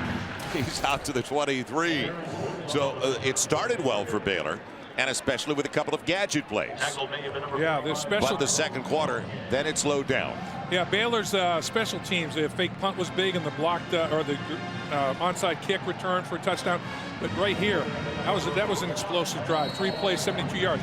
Right here, back to back. 3-play, 4-play. 1, 2, 3, 1, 2, 3, 4, and punt. That was kind of the difference in the football game. You had Texas Tech 3 different possessions held Baylor to 3 and out. Griffin underneath. Kevin Reese dumped immediately. Good play out on the edge by Jarvis Phillips, the redshirt freshman, former high school quarterback, read it perfectly. Now Keys for Texas Tech. Let's take a look at what Baylor wanted to get off to a fast start. They scored a touchdown 2 of their first 3 possessions. They didn't maintain it and sustain it, though. Balance, they didn't get enough balance in their offense that they're looking for. They did execute in the red zone. They got to get there more often, though. They did get a touchdown, didn't settle for field goal, but Tech kept them out of the red zone. Griffin giving it to Finley. Griffin has not been a factor on the ground like he has been in the past. Right, and I think coaching and Griffin's mindset is run it when I have to. I don't think he's going to expose himself to injury potentially anymore as much. And when he does run, last week he got out in space and slid and protected himself. And I think that's the way it's going to be a different run game for RG3 now at the quarterback position. Well, the Bears, as you can see, hitting just a third of their third down tries in the first 30 minutes of play. Griffin underneath. Good grab and won't get there. That was low and away, that fastball, and Kevin Reese came up with it. But it's going to be short of the first down by 2 yards. Great inside-out pursuit by Tech. I mean, they ran to the football really well. That's what Kansas did not get done last week. Kansas does not have the speed at linebacker that Texas Tech does. I mean, Tech flew to that football pretty darn well. And you saw Art Briles shaking his head as his Baylor offense comes to the sideline. He's in shock. A 4-and-out, 2 3-and-outs in the first half, and a 3-and-out to start the second half. This hasn't happened to his offense much. Epperson, an average day by his standards, and now he turns it over. Austin Zuzanek with a fair catch, and how can a guy by the name of Austin be from Lubbock? That's the case, though. It's like Fred Flintstone. Come on. Cakes are us. Texas Tech. Baron Batch. Yeah, cradles it across the 19 out to their 20. So Tech starting deep in their own territory from the 16, get 3 on first down. Joel Myers, Dave Blatt, and Jim Knox, and we are enjoying everything about the Texas State Fair. And Batch's 61 yards rushing and a rushing touchdown, I thought was the difference. He balanced Tech's offense up a little bit. Baylor didn't have any running game. Now Potts throwing well behind Lyle Leong. There is a flag down on the far side. They hooked up early, but they have not had that kind of connection that we've seen in the past. We're talking about old friends from grade school days, Taylor Potts and Lyle Leong. Kind of like Colt McCoy and Jordan Shipley. I mean, they totally trust and believe in each other. There's confidence there.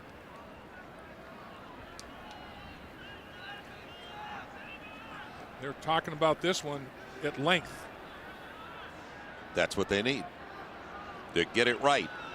The sun is shining right on that side of the field and into the face of the Baylor bench. And it is a warm afternoon. Close to 90. Illegal motion, number 86 of the offense. It's a 5-yard penalty and replay second down. A little bit of a flinch. see if we can find it. Here's what they're talking about. Let's see the lower body. See, oh, yeah, little flinch. And he wasn't set for a full second before the ball was snapped. That's a good call. He was flinching a little bit. You got to reset for a full second. He did. So 5 minutes of the third. Now it's going to be third and just about 7. Potts trips on the bottom, the wide side of the field. And bubble screen action. Leon getting into the marker. Yes. First down all the way across the 30 out to the 31. It happens so fast, it's difficult to stop. Well, the thing, give Swindle all the credit. Watch number 11 block for him. I mean, watch Swindle stock block. Or he's the inside receiver, sorry. Watch Swindle right there, stock block for him. And finish that block. It's been unbelievable. Quick count. You better not blink. You'll miss something. Yeah. Baron Batch with another, or at least close to the first down, gets 9. And another cramp. 9:42 left in the third in a 10-point game. Now Potts checking off of the line, changing the play. Second and short has the luxury because of the 9 yards they got on first. And checks to a run. Things have definitely changed with Texas Tech. It's a first down as Baron Batch crashes his way past the marker. Again, Batch 9 carries, 61 yards in the first half and a touchdown. Finley carried it 8 times for only 37. I thought Batch was a significant difference. Quick count. Man, a quick snap. Potts, little sling, and he's got Swindoll. It's about 8. He got rid of it, and he read it perfectly because he had a guy right in his face. And there's a big guy, Jean-Baptiste, 6'1", 330 pounds. You know, that'll make you kind of short arm the football, but unfortunately for him, he didn't have to transfer his weight and throw deep. Gain of a little more than 6. Stevens, huge hole up the middle. First down to the Baylor 41. So Texas Tech just rolling almost at will offensively now. Because they're balanced. They're running the football a little bit. They definitely have Baylor on their heels. There's no question about it. Baylor's playing a little bit, almost not prevent defense, but soft defense. Ton of time, and going for Leong into the end zone, just out of his reach, off his fingertips, working against Chance Casey. And that's rare. Leong is great with body control, and he kind of boxed Casey out a little bit. And then once that happens, once he gets his hand on the football, he usually catches it. He has, by a stride, kind of boxes him out and then doesn't finish. And that's a catchable football. That was a good throw by Taylor Potts again. I'm telling you, Taylor Potts, there's only been one throw that you doubt today. He had a different read on the corner than his receiver did. Other than that, he's been real. Bubble, man, reading it perfectly, taking it on the outside, and still battling. Great grab. Detron Lewis, tough receiver, at 6 feet, 210 pounds. You know what's amazing is the nutcracker deal that's going on the outside, the stock blocking between receiver and DB. Little nutcracker action. That whirling dervish. One-on-one deal. So it's going to be third and short. Potts again, same way. And getting the first down, he's got it inside the 30. Detron Lewis. Swindoll with another tremendous block. Stock blocking his tail off, man. Sustaining contact. Finish, move your feet and finish. You got to get off those blocks if you're Baylor. And right now it's like Texas Tech has Velcro, and they're sticking on those blocks. Or they're holding very effectively. Not getting called, though. It's from not the 29. From the 29, a first down. 370 yards passing for Taylor Potts. Looking for more, and he'll get more. Zuzalik with Leong blocking for him. First and goal. So he's pushed out at about the 7. And that's not boo, that's zoo for Zuzalik. The Texas Tech crowd is giving the zoo chant. Again, down the football field. Watch the stock block right there. That's pretty sweet. You know, get after it. Stay on your feet, though. Finish. I can't give you a plus. I'll give you a minus on that, not standing on your feet. That's 22 yards easy. Little bubble screen. Look out. It's Batch, and he's in. Touchdown. Texas Tech and Baron Batch. I'll tell you, you're going to have to change up your mindset a little bit. At some point in time, you're going to have to get them out of the rhythm they're in. It's almost like pitch and catch. I mean, very, very conservative in their approach. Ryan Norwood's going to have to change it up with a little bit more blitz. You know, bring some pressure. Don't stay with the same thing snap after snap. Potts is just slicing and dicing it. Point after coming up from Matt Williams. And another real efficient drive that started back at the Texas Tech 16, but it hit them so quickly it almost was like they weren't prepared defensively on the quick one to batch.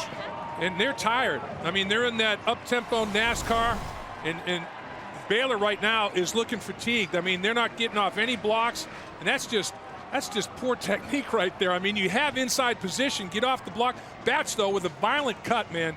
So we're halfway through the third. Scoreboard's going to explode. And a 17-point lead as Williams is back deep. And it's going to be taken by, check that, it was not Baker. Baker wasn't back there instead. And Lanier Sampson took the shot. Good play by Acevedo with a reserve running back on special teams. And this Baylor has no chance, Joel, no option right now. They have to answer. They're down 17. They have to answer with touchdown. From the 28. And hot, real hot for the intended target that time. Right. That hurt my hands up here. 1st and 10 line brought to you by Phillips Televisions. You know, TCU against Baylor went 80, 73, 73, 90. Today, Tech is going on long, multiple play, long yardage drives. I mean, they're running that NASCAR tempo and pace. There's Wright on the other side. Gets a nice kick out block, and he's got a first down. Plenty of time in this game for Baylor to make a game of it. A ton of time, especially with a weapon like Robert Griffin. Well, and I think both wide receivers on each football team, both sets of receivers, it's the offensive line, you just jog up to the line of scrimmage. Defensive players are taught to run to the football. So anytime there's a play where they have to pursue and run, then they have to line right back up and take a snap. And I mean, their tongues are dragging. And Baylor's defensive tackles are 330 and 340. They can't keep them out in the football field. So Texas Tech, the tempo and the pace that they're playing offense has been huge in this game. It's a first down after the grab. And now Griffin out on the edge with a strike to Reese. And he's got another first down. More like it. Devin Reese, true freshman. A make-a-miss guy, as the coaching staff told us. Exactly. He's on a shallow cross once again. Check him out, coming right at you into your living room. 160-pounder. Griffin checking off at the line. He's got Finley in the backfield. They have not been able to run the football at all, though, whether it's Griffin or Finley. On the play fake. Ton of time. Single on Josh Gordon and off his fingertips. In a battle with DJ Johnson, a pair of 12s. Yeah, it was a little contact there, but both players are entitled to that spot on the football field. He went once again to Flash Gordon at 6'3", 220 pounds. This is the guy that he feels comfortable stretching the football field with. And man, once DJ Johnson tried to check him, Gordon just shucked him like an ear of corn. Here it appeared to be fried corn. Duncan back on the field on Griffin's side. And a great grab. A bullet to Lanier Sampson. So squaring up, rolling the other way, effective. Yep. Robert Griffin. It starts with your feet, and his feet, he ended up pointing his feet to the target, snapped his shoulders around to square him up, and threw a bullet. I mean, nice on-point throw. Boy, what a great atmosphere. We just saw the crowd, the Baylor band, Texas Tech Red Raider band. Did they ever sound good at halftime? Great atmosphere. The State Fair in Dallas, and we are at the Cotton Bowl. It is a first down from the 33. 6 minutes to play in the third. And not Finley this time, but Ganaway. And maybe 3, but that's been the story. They have not been able to really break one of their backs big. I thought Ganaway could have hammered it up there a little bit more enthusiastically. I mean, he's 235 pounds. He was kind of hunting and pecking a little bit. His offensive line, they ran a little counterplay. I'd like to see him lower those shoulder pads and hammer it. Griffin with time, and they back off right. He's got a first down. The corner on that side, Phillips, just went the other way on the play. Well, both sets of corners are a little timid because they've had the ball thrown over their heads, and they are given big cushion.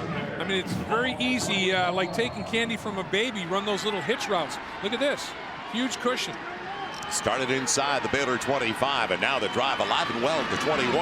Here's Griffin on the option read, and the toss for Finley. They cut him off at the pass, and he'll lose yardage. Good lateral pursuit. Tremendous leverage. Ron Bird was over there. A number of players. It was gang tackling, and Julius Howard included. Nobody got cut in half. Nobody went to the ground. They maintained their leverage. They had the inside out on it. Griffin had nowhere to go with the football. And man, 2 guys out there. No place to run, no place to hide. Just limit your losses at that point.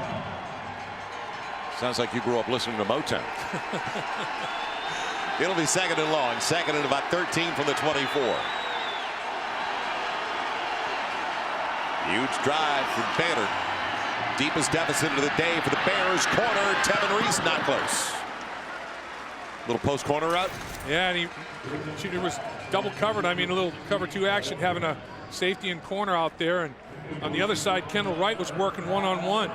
He had a matchup that might have been more favorable. He ran a nice little route and sunk his hips and got out of his cut pretty well. So a big 3rd down. Momentum belongs to Texas Tech. Late in the 3rd, can Baylor get it back? On 3rd and long. Out of the backfield. Completion is short for the 1st down to Brad Taylor. Uh-oh, little extra going on at midfield. Behind the play. Referees on top of it. Brian Duncan's back in the game, and he obviously very healthy. But they're short of the 1st down, more importantly, by 3 plus. Now a big decision. Do you go for it and not settle for field goal? You're down 3 scores. You're down 17 points. Baylor's decided they can't afford to kick field goal here. They're going to try to extend this drive or score a touchdown on this snap. And let's see if they spread it and then run Robert Griffin. And let's see if they try just a hard count to pull Tech offside. You know, make sure if you're Texas Tech defensively, hold your water. Don't listen to a hard count from the quarterback, because if it's a 5-yard penalty, they get the first down. Baylor calls their first timeout. So Baylor, deep into the play clock, will call a timeout. It'll be a short one, so we'll keep it right here. So Texas Tech has stopped the run and especially contained Robert Griffin on the ground. They've done a good job, and they've made Baylor one-dimensional. Look at that. Everybody just coming off blocks and stacking it. With stacking shit at the line of scrimmage and one-on-one tackle in space on Robert Griffin coming off a block is outstanding. They've done an excellent job. They've always had 2 people inside-out leverage on Griffin and running backs. It's been outstanding. Defensively, they've done a great job stopping the run. There have been some problems tackling in the passing game for both teams. A lot of yards after catch. Both defenses have given up. So the play of the day for the Baylor Bears. They are down by 17 after leading in this game. Don't forget, 21-14 midway through the 1st half. And then it's all Texas Tech. Well, they need 3 scores. Right. So the judgment is sound. Even with 2 touchdowns and 2 two-point conversions, they still need another. And they'll try to get it here with Aaron Jones. It's on its way. And the field goal of 31 yards is good. So a 31-yard field goal makes it a 2-score game. Stork split the uprights.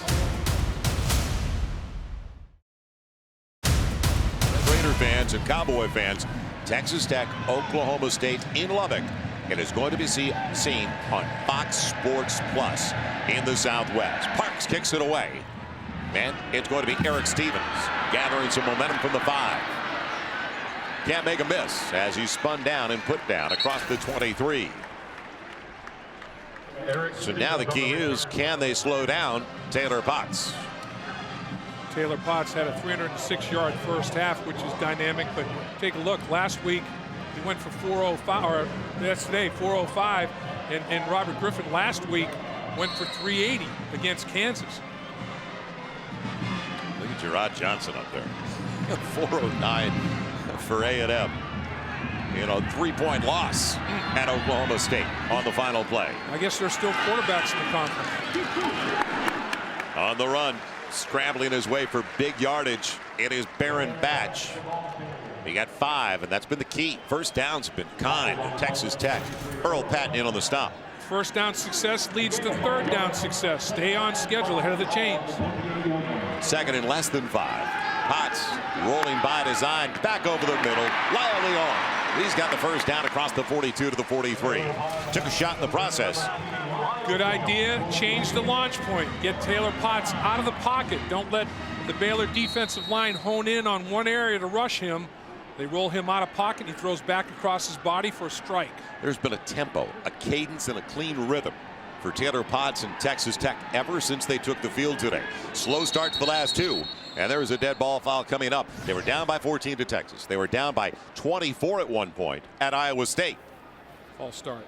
Right at the snap, a false start by number 74 of the offense. It's a 5-yard penalty, and it's still first down. That's the right tackle, Mickey Okafor. But back to what I was talking about, Dave, they were not tentative at all compared to the last two. And Okafor for the second time is going to jump. And I agree with you, Joel. I mean, they came out ready to roll offensively. Special teams hurt them early on, hurt momentum, but they have never been knocked out of their rhythm and timing by Baylor's defense offensively. It's been a wild day offensively.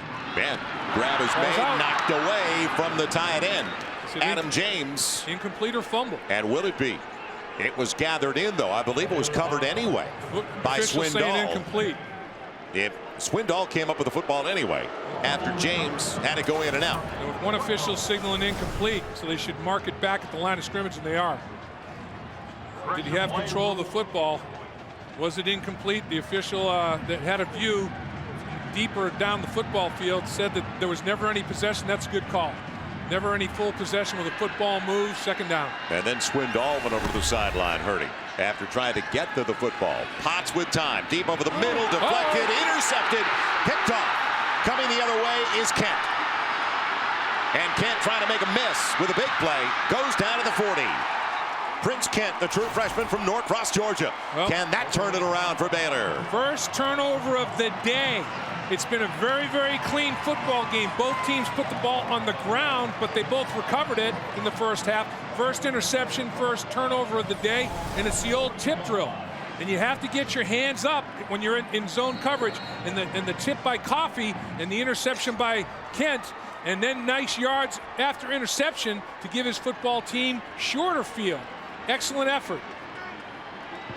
Make miss, yards. First down for Griffin, starting in Texas Tech territory for the first time today. Finley, nothing doing. A yard to the 39. So the difference, first down 5-6 for Taylor Potts and Texas Tech with a run batch. And only a yard as the words to live by. Well, if Baylor can score here off the turnover, Joel, 14 of their points would be unconventional because of takeaway and then the fumble, the recovery on the onside kick. They scored an unscripted touchdown, and if they can score off the only takeaway, that would give them a big edge because otherwise Texas Tech is blowing this game away. Finley sets up with Griffin.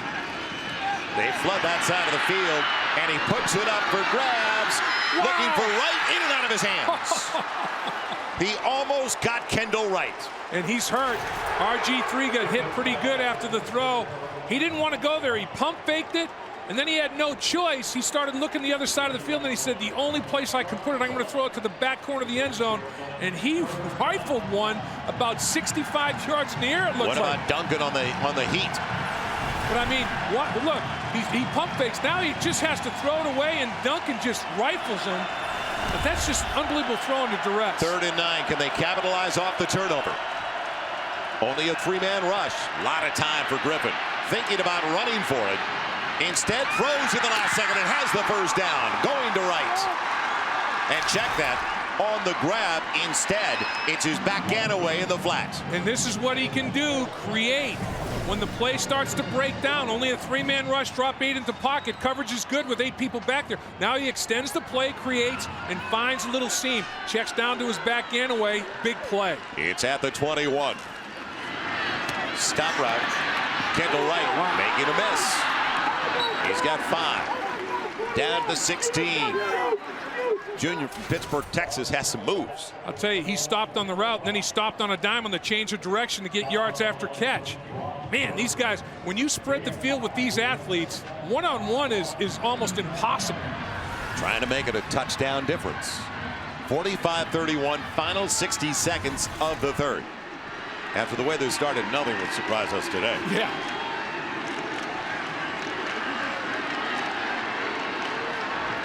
Johnson, the H-back in there.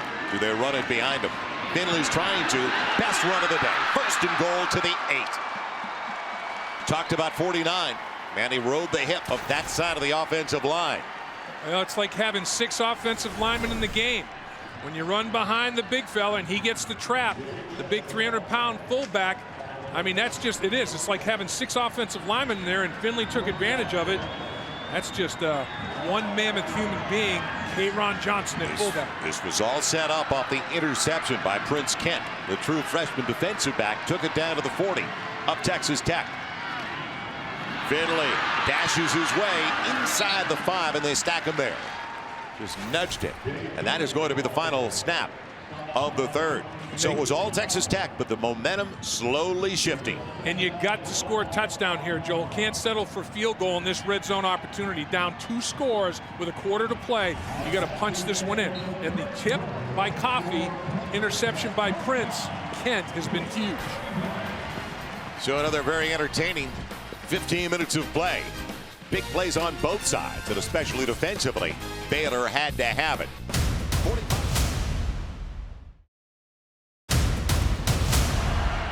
It is now 2nd and goal for Robert Griffin. And Robert Griffin in the zone read won't get that. They have had him bottled up for the most part.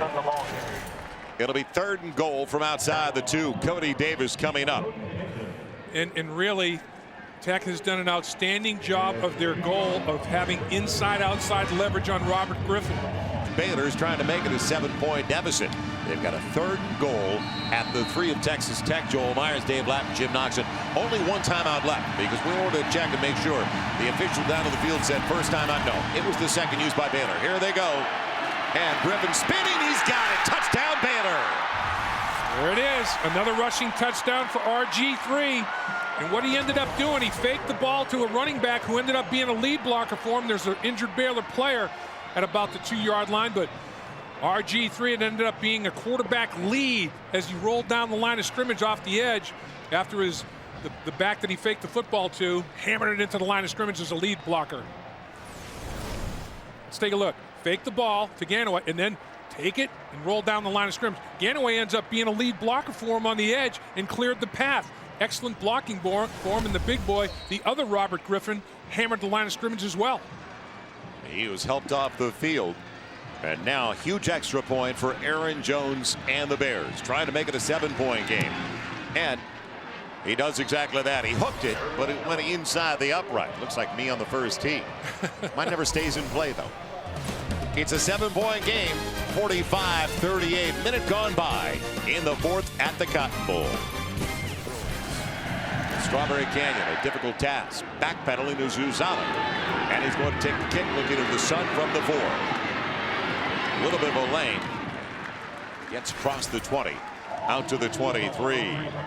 Now, I don't want it. You take it. Yeah. But you know Ganaway really wanted it. He did. And watch the strength of Robert Griffin's hands. Ganaway's 235 pounds. And Griffin says, no, they're on you. I'm going to pull it out of there. I'm going to keep it. And roll off the line of scrimmage. Unbelievable play by Robert Griffin. Hands, wrists, forearms. He's a strong cat to pull that ball out of there because Ganaway had hunched over it. Baron Batch walks slowly off the field. So he is not going to be a part of this package, at least at the start, for Taylor Potts. And what a weapon to lose. They put Stevens into the backfield. And a quick bubble comes out.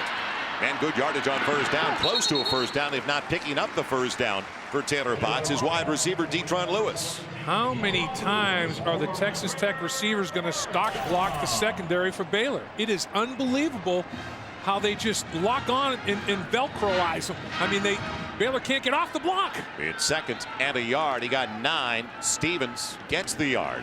Across the 35, out to the 36. Noxie, what's it cooking downstairs? Okay, downstairs, the offensive line just wants the ball back. They need another score, and I tell you what, someone else who wants the ball back, this Baylor fans, they're looking for a fantastic finish. Baylor's got a hold right here, guys. Well, just about a 90-minute ride from Waco, so it was easy for the Bears fans to get to State Fair Park. Going the other way, not Lewis, but Stevens, the running back, across the 40 on first down to the 41, a gain of 5. Talk about pitch and catch, real simple. It's amazing. Baylor's rushing 3 and dropping 8 into coverage because all Texas Tech is doing is attacking the perimeter with the short passing game. And even still, and they're going to have to change it up because they're playing so soft and conservatively, and they're not getting off blocks and tackling. On 2nd and 5. They wanted to set up the screen, and it's over the head of Stevens. You can see the backpedaling right away from the rushers for the Baylor Bears. They recognize screen. And Taylor Potts backpedaled, and his footwork for the first time all day was suspect. He threw the ball retreating from the line of scrimmage, didn't transfer his weight. His mechanics were off. As a result, so was his accuracy. Biggest third down defensively for Baylor because Tech has dominated. They are 10 of 13 on their previous third down tries. They're only up by 7, though. Man, Stevens won't get there. They held up this time, didn't they? They did. It was Tevin Elliott, the left end, who was in on it early, along with Gary Mason. You know, the big battle cry for Baylor football this year is rise up. And that's what the defense did finally on third down. They rose up. And that was a big third down stop for Brian Norwood, the energetic defensive coordinator. All right's back deep for Baylor, along with Terrence Williams. LaCour has not been a factor today. He's never out there. Money. And a low line drive, returnable type, but they stay away from it. Now, a perfect pop for Williams. And he had called for the fair catch as he backpedaled. Yeah, it's all you have to do is wave. He's basically telling his teammates, stay away. As soon as you wave your hand, whether it's above your shoulders or not, you wave the hand, it's a dead ball. Watch him wave the hand. Waving the hand, telling his teammates to get away. That's a dead ball. As soon as you signal a wave, it doesn't have to be over your shoulders. Dead ball, Baylor ball.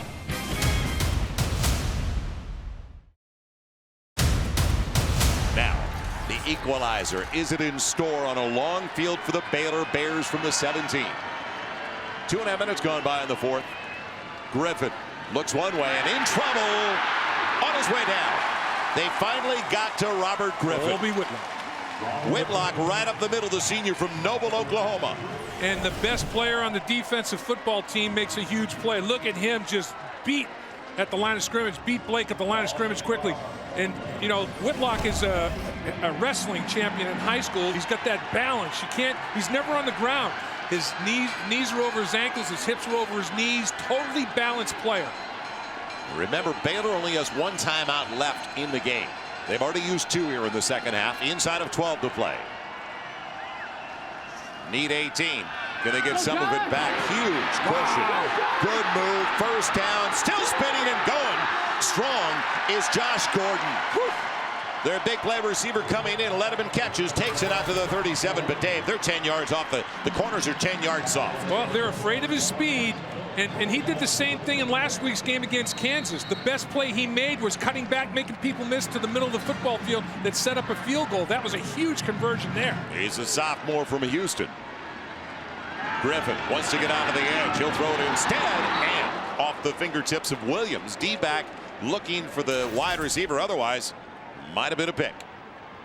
He was working against Johnson on that side. And the first down line is all brought to you by Phillips Televisions. Well, our RG3 put it to the wrong shoulder. Should have put it to the back shoulder, not the upfield shoulder. Now on second down, double pass. No. Staying with it is Terrence Williams. And he's going to be well short of where he needed to go. He's just inside the 40. So he needs 7. And he threw a touchdown pass last week, or caught a touchdown pass last week on the double pass. They got a bunch of kids that played quarterback in high school. Quite a few of these Baylor Bears are capable of throwing the ball down the field. It'll be 3rd and 7, just shy of the 40. Ganaway in the backfield. Griffin's got a lane to throw, and on the comeback, no. Well short, almost like he didn't step into that throw. Yeah, he kind of short-armed the whole thing, and that was an interesting alignment because Brian Duncan was playing nose guard. Number 57 was lined up on the center. That was very, very interesting. So both defensive coordinators are trying to be a little bit creative and a little bit versatile. And that's a very versatile football player. Led the team in tackles 2 straight years at middle linebacker. They moved him to down lineman. He's played end, defensive tackle, nose tackle. That's a football player. Well, this is a point of the game now where a 2-time All Big 12 selection, Derek Epperson, the punter, can come in and in a big way. And he gets out of beauty. Zuzalik calls for the fair catch, and he's got it to the 12. But a long field after a very good punt by Epperson.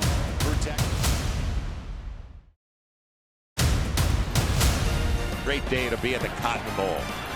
Joel Myers, Dave Blatt, Jim Knox. First down for the Red Raiders at the 13. And what an arm. Grabs made by Detron Lewis, but it's Taylor Potts moving it around and getting everybody involved. Well, he was left hash mark and throws to right sideline, and it was not in the air very long. You could hang your clothes on it, man. He threw a rope, and that shows arm strength. From the 24, Baron Batch is back, and he's rolling for about 4 on first down. Now, this is the drive of the game. 10.5 to play, Dave. Only one timeout on the board for the Baylor Bears, so if Tech can get any points out of this, they could essentially put the game away. Yeah, it's a 2-score game then with very little time and only one timeout remaining. You're right. It'll be 2nd and 7. Potts taking his time. And they don't want to score too quickly. It sounds crazy, but Tech wants to try to burn some time if they possibly can. They're slowing the tempo. Long count by Potts. And behind Torres. Did he grab it? Yeah. He makes the catch at the 30, they say. It almost looked like it went to the ground. Yeah, the umpire's going to make the call because the line judge was blocked out. The field judge sees it. It's incomplete. The line judge had the backs were obstructing the football of the line judge, but the head linesman saw it. He was working on Baker, but it looked like it got down to the ground. And remember, every play in college football is reviewed, so they're taking a look at it up top. Did the ground help him secure this? He has his hand under it. Ooh, that one's tough. But it ruled incomplete, and they're not going to review it. It's going to be 3rd and 7. Flood the top side, the wide side, underneath, won't get it. Baron Batch, and drops short of the first down by a little more than 2. He was trying. He was struggling, pumping those legs, trying to get those extra yards, but he came up short. Good Coffee, tackle. Van Atchison, first one's on top of it. Tommy Tuberville, 4th down, is not going to go for it. He's going to punt it away, and look at how the ball has been distributed. I mean, you've got 5 people with 4 more catches in this football game today, led by Lewis with 9 catches for 87 yards. Torres has 2 touchdown receptions. Lewis has 1.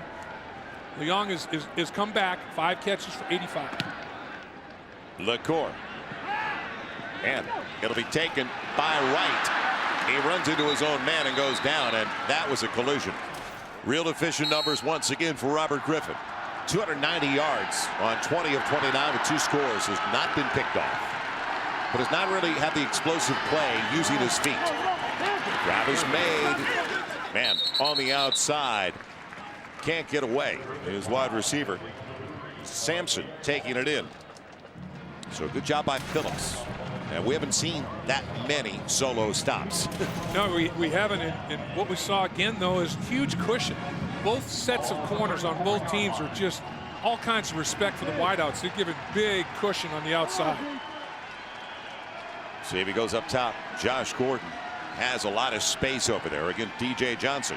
Playing cover 2, those safeties deep to roll to the perimeter. Coming near side, it's Wright, and only to the 36. So this is another huge one for the Baylor Bears. The defense came through for one of the few times today as Phillips made the stop. But it's up to the Baylor offense now to convert on a 3rd down with 8.5 and the clock rolling to play.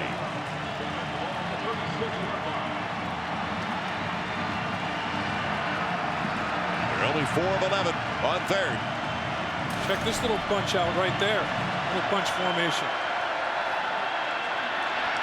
No pressure on Griffin. Got it for the first down to Gordon. Gordon's got the first down on Cody Davis. Well, when it's a big-time play, you go to your big-time player. Josh Flash Gordon flashing once again. Griffin to Gordon, the G-man. Finds a little time and space in the pocket, and he throws the strike. And the G-men hook up again, the 2 superheroes, RG3 and Flash Gordon. Texas Tech territory now on the roll. Griffin had to flush down. He'll get yardage and he'll get out of bounds. Wise decision. We'll put him out after a gain of 3 to the 41. Ran the exact same formation as our producer Bob Steinfeld says. It's the 3 Bears. They got themselves one behind the other like a power eye formation, and that time Griffin said, okay, Texas Tech adjusted. I'm going to keep it and get myself out of bounds and pick up yards and stop the clock. Win today, Baylor 2-0 in Big 12 play for only the 2nd time since they joined the league in 1996. Scrambling his way up the middle. Not much on 2nd and 7. as they put down Ganaway. Well, the improvement of the Baylor Bears. Third season for Art Briles. First year, 4 wins. Second year, 4-8 once again. Already this year, 4-1. Well, and the thing that's gone on with those 3 years, consistency. He's one of 9 coaches in the country that has kept his staff intact for a 3-year time frame. That continuity and consistency is key in turning a program's culture around. Now Griffin, he looked at the slant. That was taken away. Now running for it. Holding call. The referee threw a flag. Griffin short of the first down by about a yard.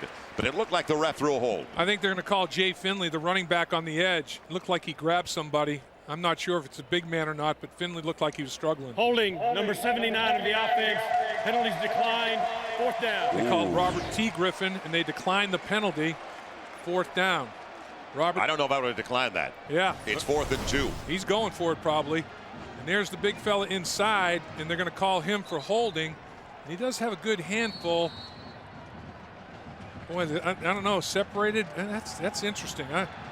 I'm not sure. They could have called 78 or 79, or they could have gotten away with not calling anybody. I thought that was kind of ticky-tack. Here we go. Play of the day for Robert Griffin. Man, the Baylor offense rolling down to 6.5 minutes remaining. They've converted once on 4th down today. The Tech call timeout.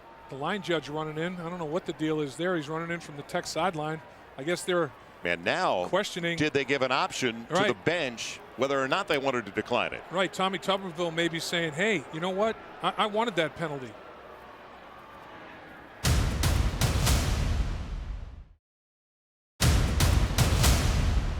Correction, the penalty will be enforced 10 yards and replay 3rd down. That's what I thought they were going to do. How do you not take a 10-yard penalty in that field position? And Art Briles is livid. He thought he was going to get away with one, and he's saying, are you kidding me? There's no way you can let that occur that late. Art Briles is here. He's saying, oh, are you kidding me? Are you going to let them wait? Are you going to let them accept that penalty? Are you serious? After you announced that they declined it, Tommy Tuberville came on the field and said, whoa, not so fast. The 10-yard penalty in this field position? I got to accept that penalty. What are you talking about? It'll be 3rd and 12 now. Man, it's going to be 3rd and 13. And he's at the line of scrimmage. And again, you know, that's the hold that they called, trying to separate from the block, and they called him for grabbing. And Whitlock spinning around. You can see he was, you know, challenged a little bit in stretch. And usually, again, it was during the course of the play. It wasn't down the field. It wasn't a spot foul as a result of a receiver or a running back down the field to be throwing a block for somebody else. Boy, this is the situation for Texas Tech last week. Don't forget they were down 45-38 trying to get the ball back when they lost 52-38. It's the other way now. Griffin with heat coming, gets away, over the middle is right, 1st down. Wow. And I'll tell you what, RG3 that time grew up in terms of awareness in the pocket. And you got to credit the center and guards. They kept the depth of the pocket intact. The tackles are responsible for the width. The guards and center are responsible for the depth. Allowed clear vision when RG3 stepped up, and he hit Kendall Wright. Great route, great throw, good protection. This defense didn't get up to the line. Griffin now trying to take advantage of it. Wide open, and he blew it. Tevin Reese was available when they snapped the ball.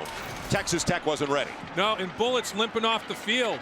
Bullitt is struggling a little bit physically, trying to get off the field. And this is just basically a zone read type look, fake to the back, and go to the receiver. It's the 3rd option on a three-way option.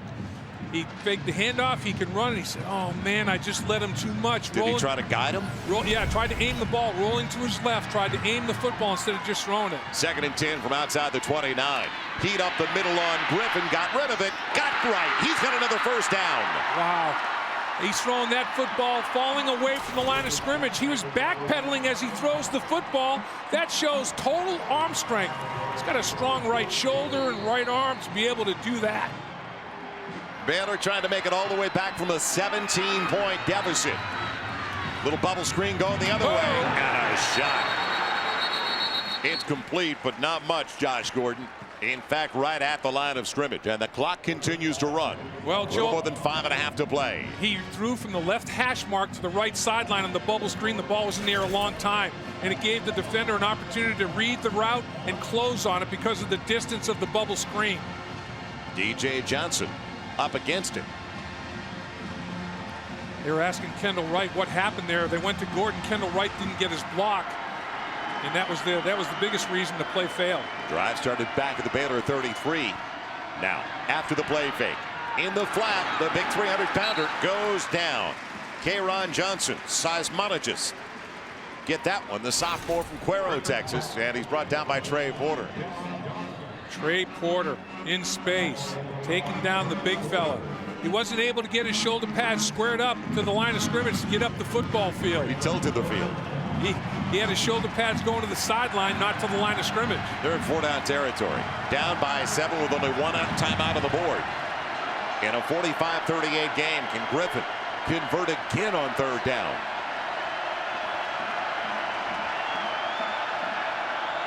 Left tackle came up. Yep, that's a bad penalty to take in the red zone there. Danny Watkins. Dead ball foul. A false start by number 59 of the offense. It's a 5-yard penalty, and it's still 3rd down. And it's a very simple one there. He starts retreating before the snap of the football, trying to get a jump in the pass protection. Duncan. And yeah, he was thinking about Duncan coming off the edge, who is 2nd in the nation in sacks with 6. Here's the penalty story on the day. Baylor gave up about 2/3 of the football field. Tech less than half of the football field. Need to get it inside the 6 for a 1st and goal. Griffin, a little bunch formation, top side, wide side.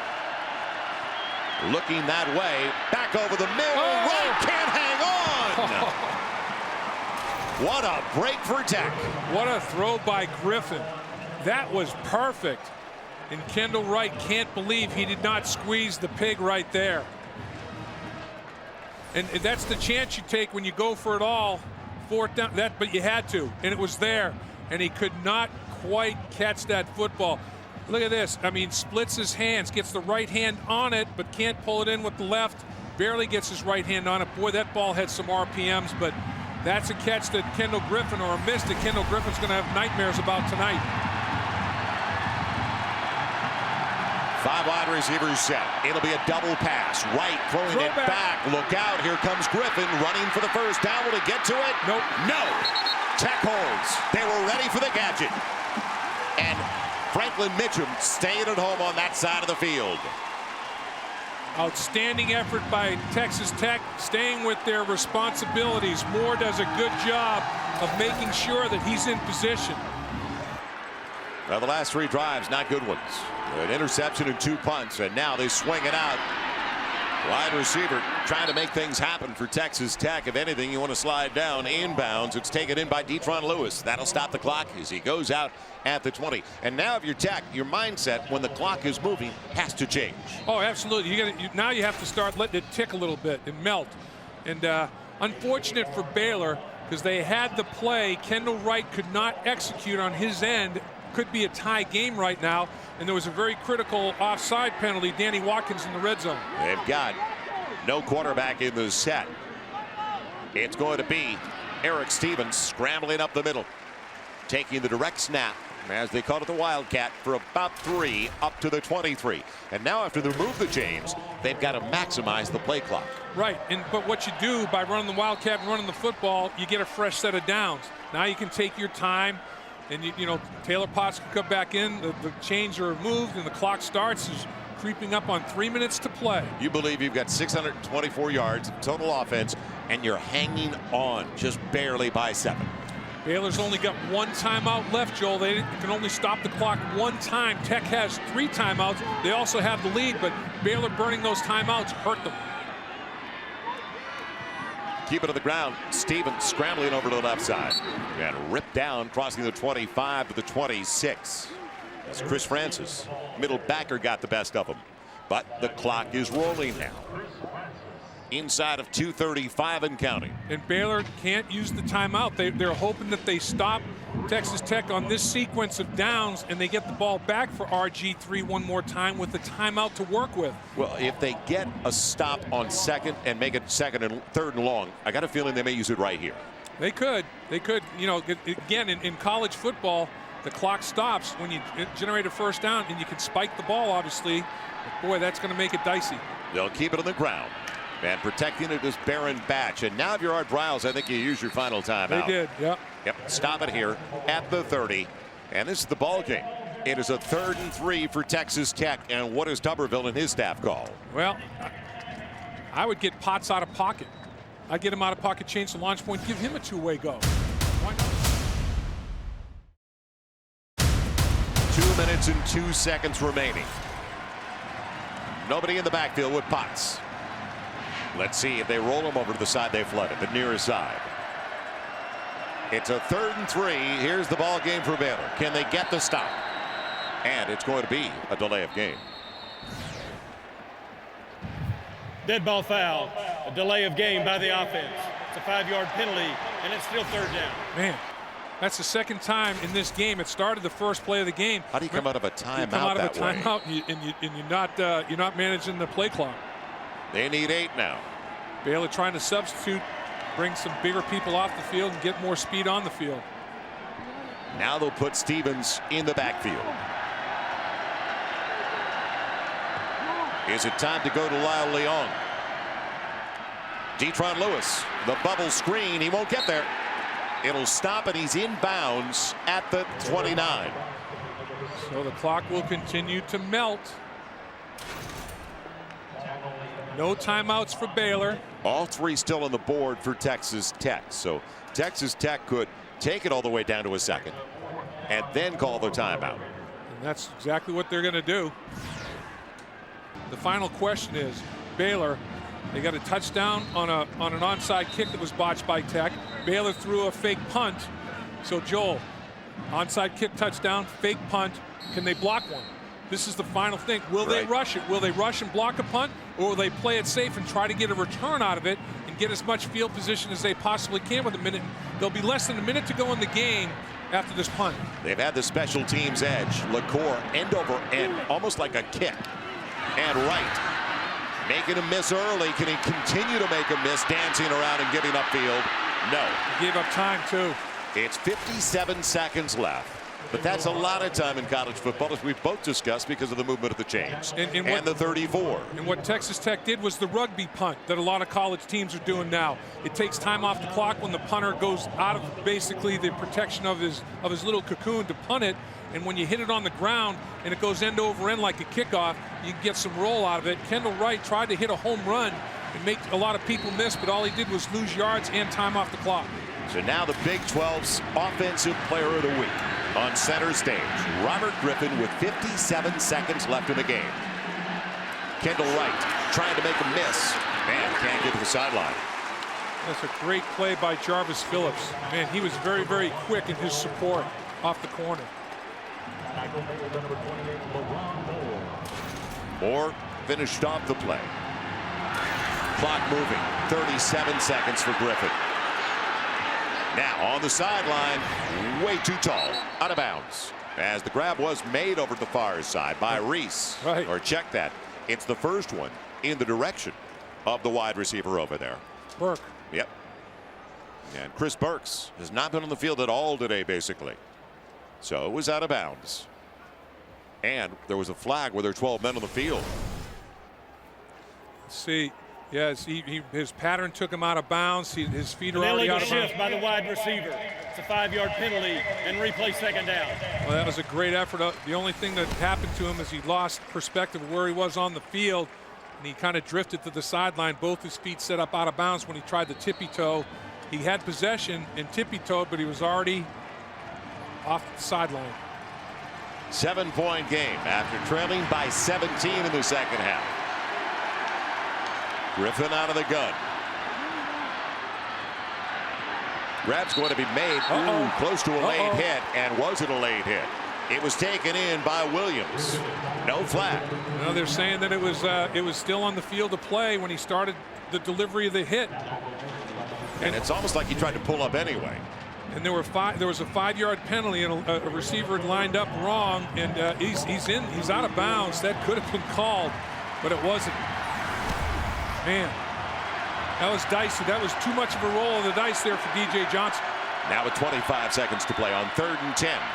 Griffin, plenty of time, and an available receiver. Burks has it. First down, stops the clock. down to the 47. Enough time, but they've got to get up to the line and spike it right away. Yep, save time. And that'll give them 2 more snaps. 19 yards on the pickup. Spike it, stop it, 15 seconds left. As I mentioned, need to get 7. So you've got 2 throws potential into the end zone. And you got to realize that Texas Tech is acutely aware of the double pass. Baylor used it last week against Kansas. It's on tape, and Texas Tech is well aware of it. What other gadget play could potentially happen? And you know the safeties are going to be 20, 25 yards deep at the snap of the football on their alignment. And they're going to play prevent defense extraordinaire is Texas Tech. They're going to keep everything in front of them and not let anything get behind them.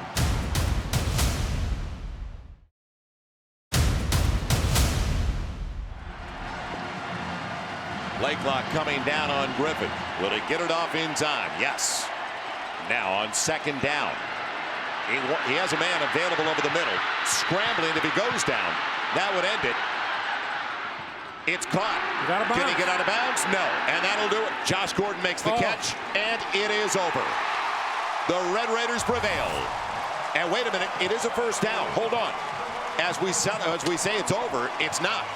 They've got to put another 2 or 3 seconds back on the clock. And Art Browse is saying exactly that. Get on the sideline. Going to see if there's time left. See when he went down and how much is on the clock because of the movement of the chains. Exactly. After possession, stayed in bounds. When did he go down? When he went down, that's the end of the play. Was there time left on the clock when he went down? Should have gone down right away because the clock would have stopped. I mean, trying to gain yards here. First mistake, not getting out of bounds. Second mistake, when you come back into the field to play, don't try to get an extra yard. Seconds are more important than the 1 yard. Go down right now. If you can't get out of bounds, go down. Don't fight. And that's what cost them. Yeah, it's about 3 seconds. 3 or 2 when they finally, and let's see when it's blown dead. It should be at least 2, and then they can spike it. Only 1. Wow. And really, it could have been 3 or 4 if Gordon had just gone down. You don't fight for the yard. Your seconds are the most precious commodity, not 1 more yard when there's no time basically to work with. And, you know, that's just experience. First thing, get out of bounds. Didn't do that. When he turned back inside, get on the ground. Let's see if they put at least a second to give him a chance to snap it and throw one to the end zone. It has been a long game and an entertaining one. And they're also looking at possession at the end of the play. Well, watch a Baylor teammate came flying in to recover a football. You know, he wasn't trying to spear Gordon. Let's see if the ball comes out. And the ball is stripped. And there it is. The ball's stripped. Who comes up with the football? Does Gordon get it back? Yeah, it looks like Gordon gets it back. And there comes the teammate to try to help in the recovery if Gordon doesn't. And the teammate recovers it, who dove in there into the fray. Now, does that affect the time on the clock as well? Because now Gordon was down. Is there any time left after you lose possession and regain possession? Because now he fumbles. Ball's loose. 2 seconds. Who 1 covers second, and Baylor recovers it. Should be 1 second on the clock. And that's why they're only going with 1 second, because of the fumble and loss of possession. If they do put a second, we're waiting for the official word. And Gordon definitely lost control of it, ripping in at the football. Cody Davis, look at Cody Davis, and basically Gordon trying to extend the football. I think he didn't realize he already had a first down. Is there any time on the clock? That's the key. Is there 1 second, or has time expired? So you want to be a head coach of the Big 12. You want to be a replay official. Man, I'll tell you, dicey. Now the official word. There was a fumble on the play. The ruling on the field stands. The game is over. It is over. And Texas Tech wins by 7. Wow. So disbelief on the Baylor sideline, as you can see from the expressions of their fans. And what a game at the Cotton Bowl overall for these two programs, as Texas Tech desperate in conference play to get a win, and they did. For Dave Laffman, Jim Knox, I'm Joel Myers. Thanks for joining us on a magnificent day in Dallas at the Cotton Bowl. Texas Tech prevailing by 7. You've been watching Big 12 College Football Saturday, presented by Phillips Television.